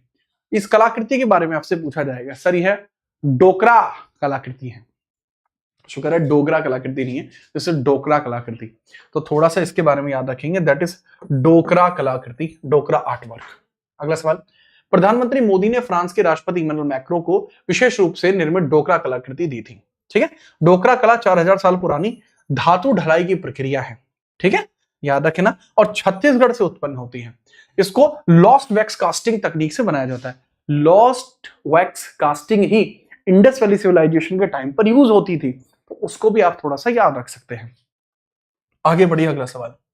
हाल ही में किस देश में विश्व का सबसे बड़ा व्हाइट हाइड्रोजन भंडार खोजा गया है?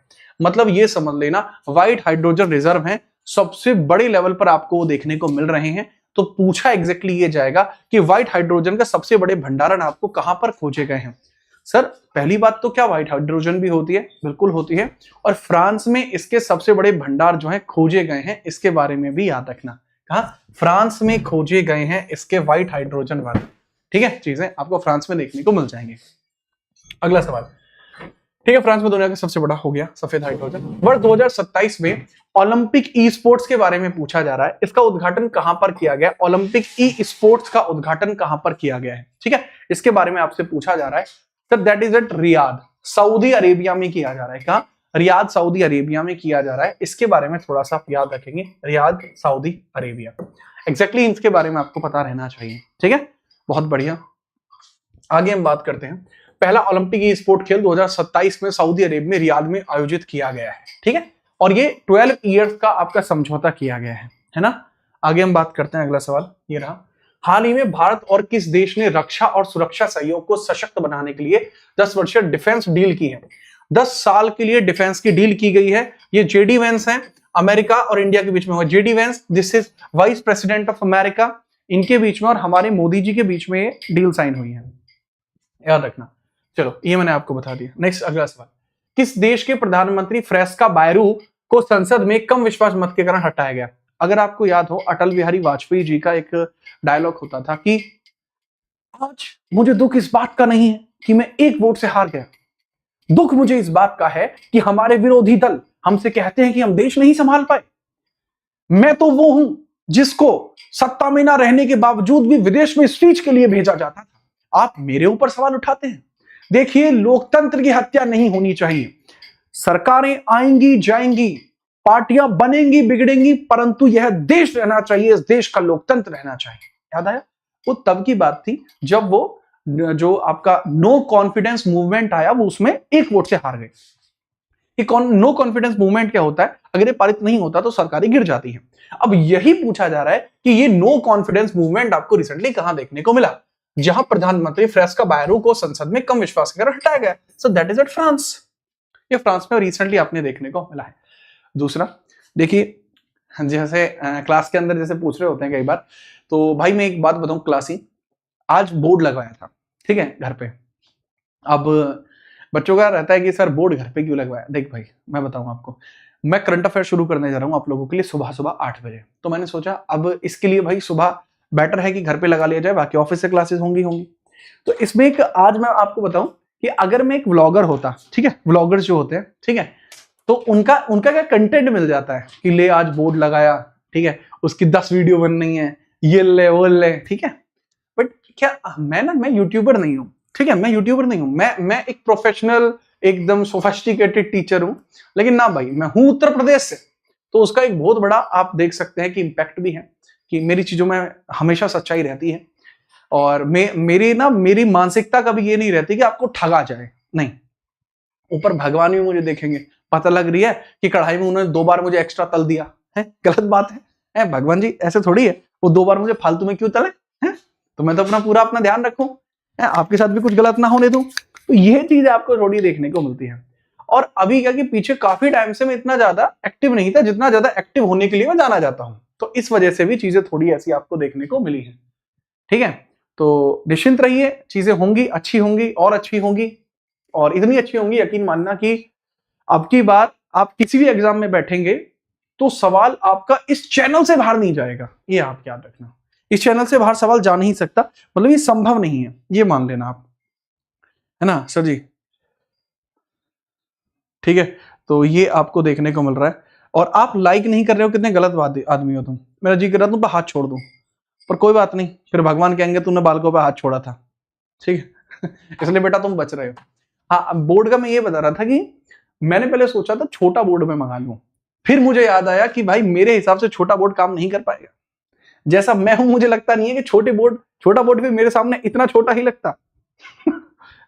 स्पोर्ट्स से होने के और भी फायदे हैं, जैसा आप एक मुझे देख पा रहे हैं, ठीक है, आगे हम बात करते हैं। चलो नेक्स्ट, भारत द्वारा सिंधु जल संधि को निलंबित करने पर पाकिस्तान के द्वारा कौन सा कदम उठाया गया था? इन्होंने क्या किया था? इनके द्वारा अभी हमने क्या, सिंधु जो वाटर ट्रीटी आपको देखने को मिली थी वो यहां पर तोड़ी गई। तो अभी यहां पर किस, इसके द्वारा क्या किया गया, यहाँ पाकिस्तान ने उसके खिलाफ क्या कदम उठाए हैं वो बताना।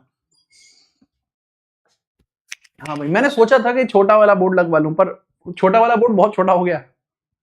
ठीक है, अभी मुझे लगता है कि सबसे बड़ा बोर्ड होगा। ठीक है, मेजरली सबसे बड़ा बोर्ड है ये, मार्केट में इतना ही बड़ा बोर्ड आ रहा होता है, और अभी तक मैंने इस बोर्ड पे नहीं पढ़ाया था। This is biggest board. ठीक है मतलब दोनों हाथ करने, मतलब ये कट रहा है, आपको नहीं पता हो तो उधर भी ये काफी है अभी। ठीक है, आगे हम बात करते हैं। This is all of the above है, बैन ऑन ट्रेड एक्टिविटीज है, ban on use of air space है, और इन्होंने शिमला एग्रीमेंट को भी सस्पेंड कर दिया। ये शिमला एग्रीमेंट 1971 वाला है। ठीक है, जो बांग्लादेश को आजादी जब मिली थी उस दौरान आपका ये हुआ था, ये वो वाला आपको देखने को मिलता है। नेक्स्ट, पाकिस्तान 1972 के शिमला समझौते को यहाँ पे तोड़ दिया है। 1971 में जो लड़ाई हुई थी उसके बाद जो 1972 में समझौता हुआ था उसकी हम चर्चा कर रहे हैं। ठीक है, हो गया। नेक्स्ट, हाल ही में किस देश ने एआई मॉडल डीप सीक के लॉन्च होने की वजह से अमेरिका के शेयर मार्केट में $1 ट्रिलियन का नुकसान हुआ है? तो इसके बारे में पूछा जाए, डीप सीक किसका है? Deep seek is Chinese AI, China का एआई है। वाकई में बेकार है भाई, मुझे तो पसंद आया नहीं। ठीक है, मैं आपको पर्सनली बताऊं, मुझे नहीं लगा बढ़िया। चाइना का डीप सीक आपको देखने को मिलता है। हाल ही में किस देश के तटों पर सुपर टाइफून रगासा आपको देखने को मिलता है? तो रगासा के बारे में आपसे पूछा जा रहा है कि रगासा आपको कहां का देखने को मिल रहा है? फिलीपीनीज के अंदर आपको देखने को मिलता है रगासा। रगासा जो है वो फिलीपीनीज में आपको देखने को मिल जाएगा। ठीक है, कहां? फिलीपीनीज में आपको देखने को मिलेगा। आगे हम बात करते हैं। सुपर टाइफून रगासा फिलीपीनीज के कोंगयान प्रांत के कैलियोन द्वीप से टकराया है। चलो, हाल ही में किस देश की सीमा पर सीमा सुरक्षा बल बीएसएफ ने ऑपरेशन अलर्ट सर्द हवा शुरू किया है? इसके बारे में पूछा जा रहा है। ऑपरेशन अलर्ट सर्द हवा स्टार्ट किया गया है, और ये कहां पर शुरू किया गया है इसके बारे में पूछा जा रहा है, वो थोड़ा सा आप बताएंगे। सर, अलर्ट सर्द हवा पाकिस्तान के साथ जो हमारी बाउंड्री साझा होती है वहां पर है। ठीक है, वहीं पर आपको ये देखने को मिलता है। अगला सवाल ये रहा, भारत पाकिस्तान सीमा पर बीएसएफ ने ऑपरेशन अलर्ट सर्द हवा शुरू किया है। इसकी अवधि 22 से लेकर 29 जनवरी 2025 के बीच में देखने को मिली थी। जोरान मिलोनविक को किस देश के राष्ट्रपति के तौर पर अपॉइंट किया गया है? ये जोरान भाई आपको देखने को मिलते हैं, जो इस हिसाब से हंस रहे हैं, ऐसा लग रहा है कि डेयरी पे गए हों और डेयरी पर जो इनकी जो भैंस के दूध का नंबर है वो सबसे ज्यादा आया हो, इस हिसाब के खुश हो रहे हैं। ठीक है, तो इनके बारे में याद रखना, ये आपको देखने को मिलते हैं क्रोशिया के आपको देखने को मिल रहे हैं। जोरान मिलोनविक को क्रोशिया के राष्ट्रपति के रूप में फिर से चुना गया है। इनका टर्म आगे 5 वर्ष के लिए बढ़ा दिया गया है। क्रोशिया की कैपिटल ज़ाग्रेब है, मुद्रा यूरो है, और जोरान मिलोनविक आपको देखने को मिलते हैं अंद्रेज प्लेकोविच प्रधानमंत्री हैं। हाल ही में किस देश ने दक्षिण पूर्व एशिया का पहला कोरल क्रायोबैक लॉन्च किया है? ईस्ट अफ्रीका का पहला कोरल क्रायोबैक लॉन्च किया गया है, वह किसके द्वारा लॉन्च किया गया इसके बारे में आपसे पूछा जा रहा है। अगेन आंसर इज फिलीपींस के द्वारा ही लॉन्च किया जा रहा है, याद रखना। फिलीपींस ने दक्षिण पूर्व एशिया का पहला कोरल लार्वा क्रायोबैक लॉन्च किया है। उद्देश्य कोरल की आनुवांशिक विविधता को संरक्षित करना है, समुद्री रिफ की परिस्थिति तंत्र को सुरक्षा प्रदान करना है। नेक्स्ट, हाल ही में किस देश को इंटरपोल गवर्नेंस कमेटी का अध्यक्ष चुना गया है? इंटरपोल गवर्नेंस अध्यक्ष कमेटी, इंटरपोल और सीबीआई ने मिलकर भारतपोल जैसे प्लेटफॉर्म को भी डेवलप किया है, और अभी यहां पर इसी प्रकार की चीजें आपको देखने को मिल रही हैं। दैट इज बेसिकली यूएई, जिसके द्वारा यह किया गया। यूएई आपको देखने को मिल जाएगा। अगला सवाल, संयुक्त अरब अमीरात को इंटरपोल गवर्नेंस कमेटी का अध्यक्ष चुना गया है। ठीक है, किसको? यूएई को इलेक्ट किया गया। Chairman of the Interpol governance committee इनको अपॉइंट किया है। इंटरपोल की स्थापना 1923 में लियोन फ्रांस मुख्यालय, सदस्य देश 194 है, एस्टेब्लिशमेंट 1923 में होती है, मैं बता चुका हूं इंटरपोल की। हाल ही में किस देश ने दुनिया की सबसे तेज ट्रेन CR450 प्रोटोटाइप का अनावरण किया है? CR450 का जो अनावरण है वो किया गया है, उसके बारे में आप थोड़ा सा बताइए। ठीक है, बताइए जरा, CR450 का अनावरण किसके द्वारा किया गया है? सबसे तेज ट्रेन आपको देखने को मिलती है CR450, और इसके बारे में अगर आपसे पूछा जाए, करेक्ट आंसर इसका हो जाएगा चीन। बहुत बढ़िया। आप सोच रहे होंगे कि मैं एकदम हंसा क्यों? दरअसल अभी क्या कि अभी 2 कॉफी आई हैं, और कमाल की बात है, ये 2 कॉफी क्यों आई हैं? क्योंकि मैं तो घर पे अकेला रह रहा होता हूँ। अबे घर हूं मैं, इसलिए आई हैं 2। ठीक है। हाँ बिल्कुल। ये कॉफी कौन सी है मैं आपको बता दूं, ये बहुत ही 2 रुपए की जो कॉफी आ रही होती है, जिसको ऐसे पैकेट पे तोड़ के बहुत सारे लोग उसको क्रेटीन की तरह पेल जा रहे होते हैं, 2 रुपए वाली कॉफी है, इंस्टेंट कॉफी, पानी में घोल के कॉफी बनाए, जी हाँ ये वही वाली है। आगे बढ़िए। चीन ने दुनिया की सबसे तेज ट्रेन CR450 को प्रोटोटाइप जारी कर दिया है। 450 किलोमीटर प्रति घंटा की गति तक पहुंच सकती है। CR450 400 की जगह लेगी, जो 350 किलोमीटर तक जाती थी, ये 450 किलोमीटर तक जाएगी। ये चीज यहां पर अनाउंस की गई है, ठीक है। अगला सवाल, यूएई ने ब्लू वीजा प्रणाली विदेशियों को कितने वर्षों का रेजिडेंट प्रदान कर सकती है। जो ब्लू वीजा सिस्टम आपको देखने को मिलता है, ये कितने वर्षों तक के लिए नागरिकों के लिए वैलिड रह सकती है, इसके बारे में चर्चा की जा रही है, उसके बारे में बताइए, ठीक है। याद रखिए सर, ये ब्लू वाटर पॉलिसी मुझे याद आती है, ब्लू वाटर पॉलिसी आपको याद आएगी कि सर ये बताती है भारत के अंदर पुर्तगालियों के बारे में, जब भारत के अंदर पोर्तुगीज आए थे तो उनके बारे में यह चर्चा करती है। अब करेक्ट आंसर इसके बारे में आप याद रखना कि सर जी करेक्ट आंसर आपको पता लगता है कि 10 वर्ष तक के लिए होती है, कितने 10 इयर्स तक के लिए होती है ब्लू जो पॉलिसी है 10 साल के लिए होती है। नेक्स्ट, भारत ने किस देश को वित्तीय सहायता देने पर IMF बोर्ड की बैठक से मतदान से बाहर रहने का चयन किया है कि हाँ जी हम मतदान से बाहर रहेंगे, ठीक है, हम मतदान में शामिल नहीं होंगे। ये जो घोषणा है ये किसके द्वारा की जा रही है उसके बारे में थोड़ा सा मुझे बताइए। सर पाकिस्तान के लिए घोषणा की जा रही थी, ठीक है, पाकिस्तान के लिए, ठीक है, याद रखना। देखो मैं पहले ही इस बात के ऊपर खेद आपको जता चुका हूं कि आज मैं आप सबकी कमेंट नहीं पढ़ पा रहा हूं, इसके लिए आपको ज्यादा मचलने की जरूरत नहीं है, आपकी कमेंट जो है कल आपकी पढ़ी जाएंगी, सारी कमेंट आप कमेंट इकट्ठी कर लीजिए। चलो, भारत ने पाकिस्तान को वित्तीय सहायता प्रदान होने पर IMF बोर्ड की बैठक में मतदान से बाहर रहने का फैसला लिया है। फरवरी 2025 में संयुक्त राज्य में यूक्रेन युद्ध रोकने और शांति बहाली के लिए लाए गए प्रस्ताव में अमेरिका ने किसके पक्ष में वोट किया है। अमेरिका ने किसके पक्ष में वोट किया है कि शांति बहाल की जानी चाहिए, तो एक पक्ष चुनना था, तो यहां अमेरिका ने किसके पक्ष में वोट किया है, रूस के पक्ष में वोट किया है, ठीक है। अमेरिका ने किसके पक्ष में वोट किया शांति बहाली के लिए, रूस के, कि रूस ही इसको रोक सकता है रिस्टोर पीस के लिए। फरवरी में संयुक्त राष्ट्र यूक्रेन युद्ध और शांति बहाली के लिए लाए गए प्रस्ताव में अमेरिका ने रूस पक्ष में वोट किया है। यूक्रेन ने एक पेश किया था जिसका नाम था प्रस्ताव, रेजोल्यूशन का नाम प्रस्ताव किया था, यही आपका यहां पर पारित किया गया है। नेक्स्ट, जून 2025 में भारत के किस पड़ोसी पोषण पाया पर्व आपका शुरू किया गया, मैं बता चुका हूं श्रीलंका में पोषण पाया पर्व शुरू किया गया, ठीक है, पवित्र पोषण पाया त्योहार देखने को मिलता है। भारतीय प्रबंधन संस्थान IIM अहमदाबाद ने कहां पर अपना पहला विदेशी कैंपस स्थापित किया है, इसके बारे में पूछा जा रहा है। जो IIM अहमदाबाद आपको देखने को मिलता है, इसने अभी रिसेंटली कहां पर अपना जो पहला विदेशी जो अपना कॉलेज है वो खोला है, वो कहां खोला है sir, that is it Dubai UAE में खोला है, ठीक है, याद रखेंगे दुबई UAE में खोला है, इसके बारे में थोड़ा सा आपको याद रखना चाहिए।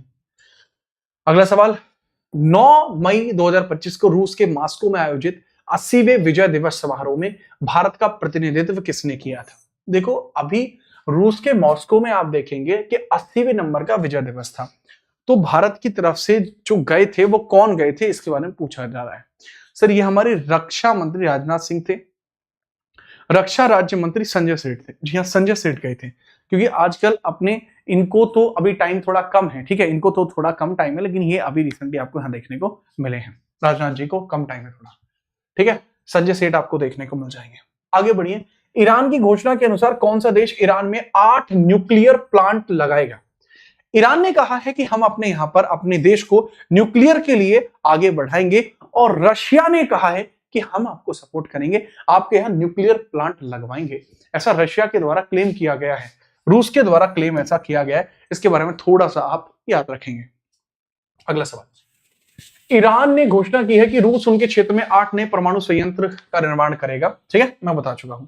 नेक्स्ट है, हाल ही में किस देश की संसद ने 2 सप्ताह के भीतर 2 राष्ट्रपतियों के खिलाफ महाभियोग पारित किया है। अब ये समझ लेना मतलब महाभियोग ही महाभियोग चल रहा है, ठीक है, हमारे यहाँ महाभियोग के लिए वैसे तो आर्टिकल 61 है, ठीक है, जो राष्ट्रपति के महाभियोग को दर्शाता है, लेकिन अभी यहाँ महाभियोग ही महाभियोग चल रहा है। और ये कौन से कंट्री की अपन इधर बात करें, दैट इज साउथ कोरिया।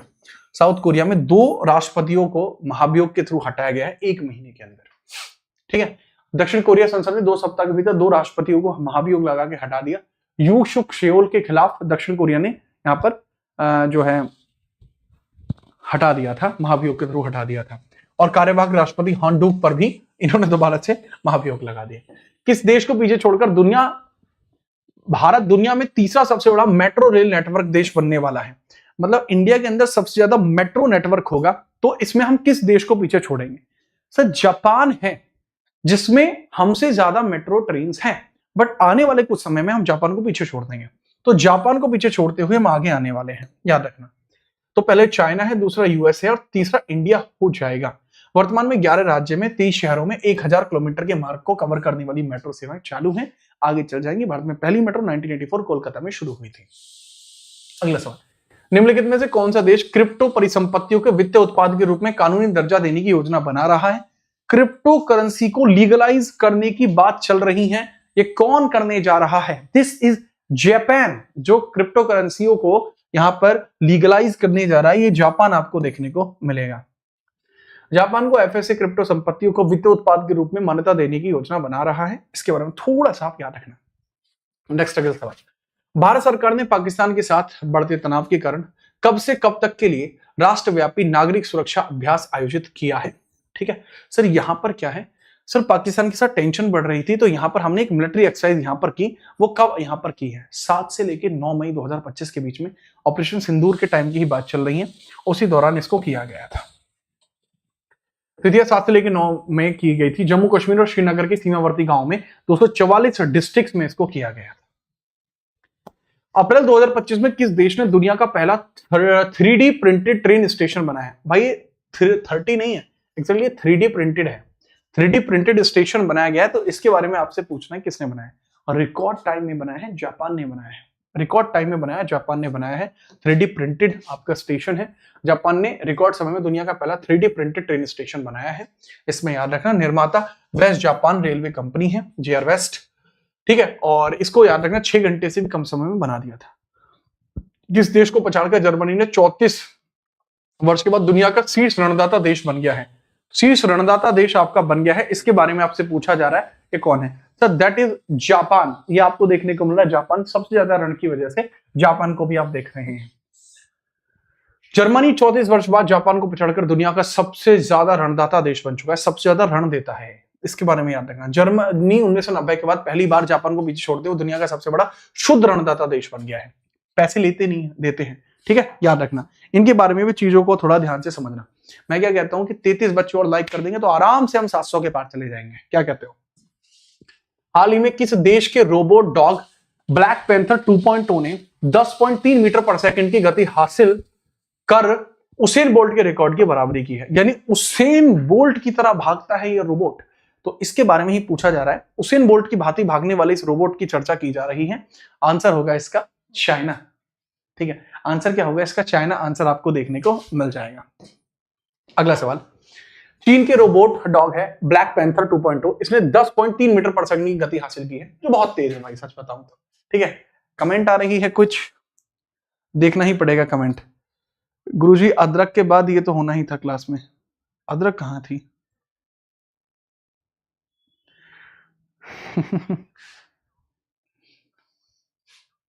मित्र बदमाशी नहीं। एक बच्चा कह रहा है एक रिलैक्सेशन करवा दीजिए, भाई मैं ही करवाऊंगा, मुझे लग रहा है, टेंशन मत लो। किस देश द्वारा भारतीय यात्रियों के लिए शुरू किया गया ई वीजा 1 जनवरी 2025 से प्रभावी हुआ था? ई वीजा 1 को स्टार्ट किया था, तो पूछा ही जा रहा है ये किसके द्वारा शुरू किया था? इजराइल ने शुरू किया था ई वीजा 1, ठीक है, थोड़ा सा इसके बारे में याद रखना। तो इजराइल ने भारतीय यात्रियों के लिए ई वीजा शुरू किया था, ठीक है। प्रभावी कब से हुआ? 1 जनवरी 2025 से हुआ है। अगला सवाल, हाल ही में किस देश ने CR450 high speed train 453 kilometre की स्पीड दर्ज करेगा? मैं बता चुका हूं, चाइना के द्वारा शुरू किया गया था, ठीक है। चीन ने CR450 लॉन्च की थी, इससे पहले CR400 थी इनकी, वो 350 चलती थी, 450 चलती है। हाल ही में भारत और किस देश के बीच द्विपक्षीय कृषि सहयोग पर समझौता हुआ है? एक बायलैटरल एग्रीकल्चर कॉर्पोरेशन एग्रीमेंट हुआ है, जो इंडिया और किस कंट्री के बीच में साइन किया है? इंडिया तो साइन कर ही रहा है, साथ ही साथ कौन सी और कंट्री है जो यहां पर साइन करने के लिए रेडी हुई है? Again that is Israel. Israel ही यहां पर साइन करने के लिए रेडी हुआ है, ठीक है, याद रखना, परफेक्ट। इसके बाद ये इसके बारे में डिटेल्स हैं, और ये है आपका 201वें नंबर का सवाल। चलो 200 मान लेता हूं इसको। जून 2025 में ईरान के परमाणु स्थलों को और सैन्य प्रतिष्ठानों के खिलाफ इजराइल के द्वारा शुरू किया गया ऑपरेशन कौन सा था? So that was rising lion था। राइजिंग टाइगर नहीं था, राइजिंग लॉयन था ऑपरेशन, ठीक है। राइजिंग लॉयन आपको देखने को मिल जाएगा। 13 जून को शुरू किया गया था। हाल ही में किस देश ने टाइफून मितांग ने दस्तक दी है? तो मितांग रिसेंटली आपको कहां देखने को मिला है, इसके बारे में आपसे चर्चा की जाएगी कि मितांग जो आपका दस्तक दी है, ये आपके कहां पर दस्तक दी गई, मितांग के बारे में पूछा जा रहा है। Again answer is China. China के बारे में आप याद रखेंगे थोड़ा सा बढ़िया तरीके से। इसके बारे में डिटेल यहां पर दी गई है। 201 सवाल आपके 101 सवाल आपके पूरे होते हैं। मैंने 200 लिख दिया, क्या था क्या पीछे? 200 लिख दिया क्या? नहीं, 101 लिखा होगा, कोई नहीं। तो भाई आपके 100 सवाल पूरे होते हैं आज के, कंप्लीट जिसे कह सकते हैं हम। और यहां पर याद रखना, ये रहा आपका 102वां। ये अल्काट्रॉज जेल को फिर से खोलने के आदेश दिए हैं। तो ये आपका 102वें नंबर का सवाल है। इसका आंसर आप कमेंट बॉक्स में जरूर करेंगे। इसका जो पार्ट 2 आएगा वो बहुत जल्दी ही आपको देखने को मिल जाएगा, कल ही देखने को मिल जाएगा, सेम टाइम सेम जगह अगले दिन। कल तक ये जो आप लाइटिंग देख रहे हैं ये भी सही हो जाएगी। बैकग्राउंड में खाना बन रहा है, आपको खाने पे भी बुला लेंगे हैं। खैर, अच्छा लगा मुझे आप सब आए। और दूसरा ये ही दांत कौन दिखा रहा है? हिस्ट्री पॉलिटी पढ़ाओ, ठीक है भाई, रोहित जेटीवी, बिल्कुल। अच्छा, आप सभी याद रखना, जो टेलीग्राम की लिंक दी गई है, आपसे विशेष आग्रह है सभी जुड़ जाइए और वहां 11 बजे तक का वेट करना। क्योंकि अगर आप ये सोच रहे हो कि न्यू ईयर का प्लान है, न्यू ईयर का प्लान इतना मारूंगा ना, न्यू ईयर के प्लान, बेटा 11 बजे इंस्टाग्राम पे लाइव आऊंगा, देन यूट्यूब पे लाइव आएंगे और एक नया चैनल अनाउंस करेंगे जहां पे रोज करंट अफेयर होने वाली है। हम करंट अफेयर को बहुत लिमिटेड रखेंगे 25-25 मिनट। तो उसका इवेंट आपको साझा कर दिया जाएगा।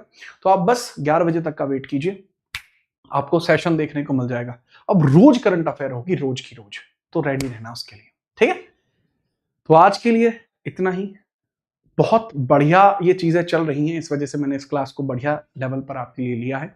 अब रेगुलर क्लासेस होंगी, मूल विधि हो, यूपी जीके हो, कंप्लीट यूपी की हिस्ट्री हो या आपकी पॉलिटी हो, हर एक चीज आपकी होगी। एक भी सवाल इससे बाहर नहीं जाएगा। चीजों को बेहतर करने के लिए ही आया हूं और चीजों को बेहतर करके ही रहूंगा। मिलते हैं कल, तब तक के लिए जय हिंद, वंदे मातरम। कैसी लगी क्लास जरूर बताना, स्टूडियो कैसा है ये भी बता देना, ठीक है। रंग वगैरह कल तक मैं सेट कर दूंगा, ठीक है। जय हिंद।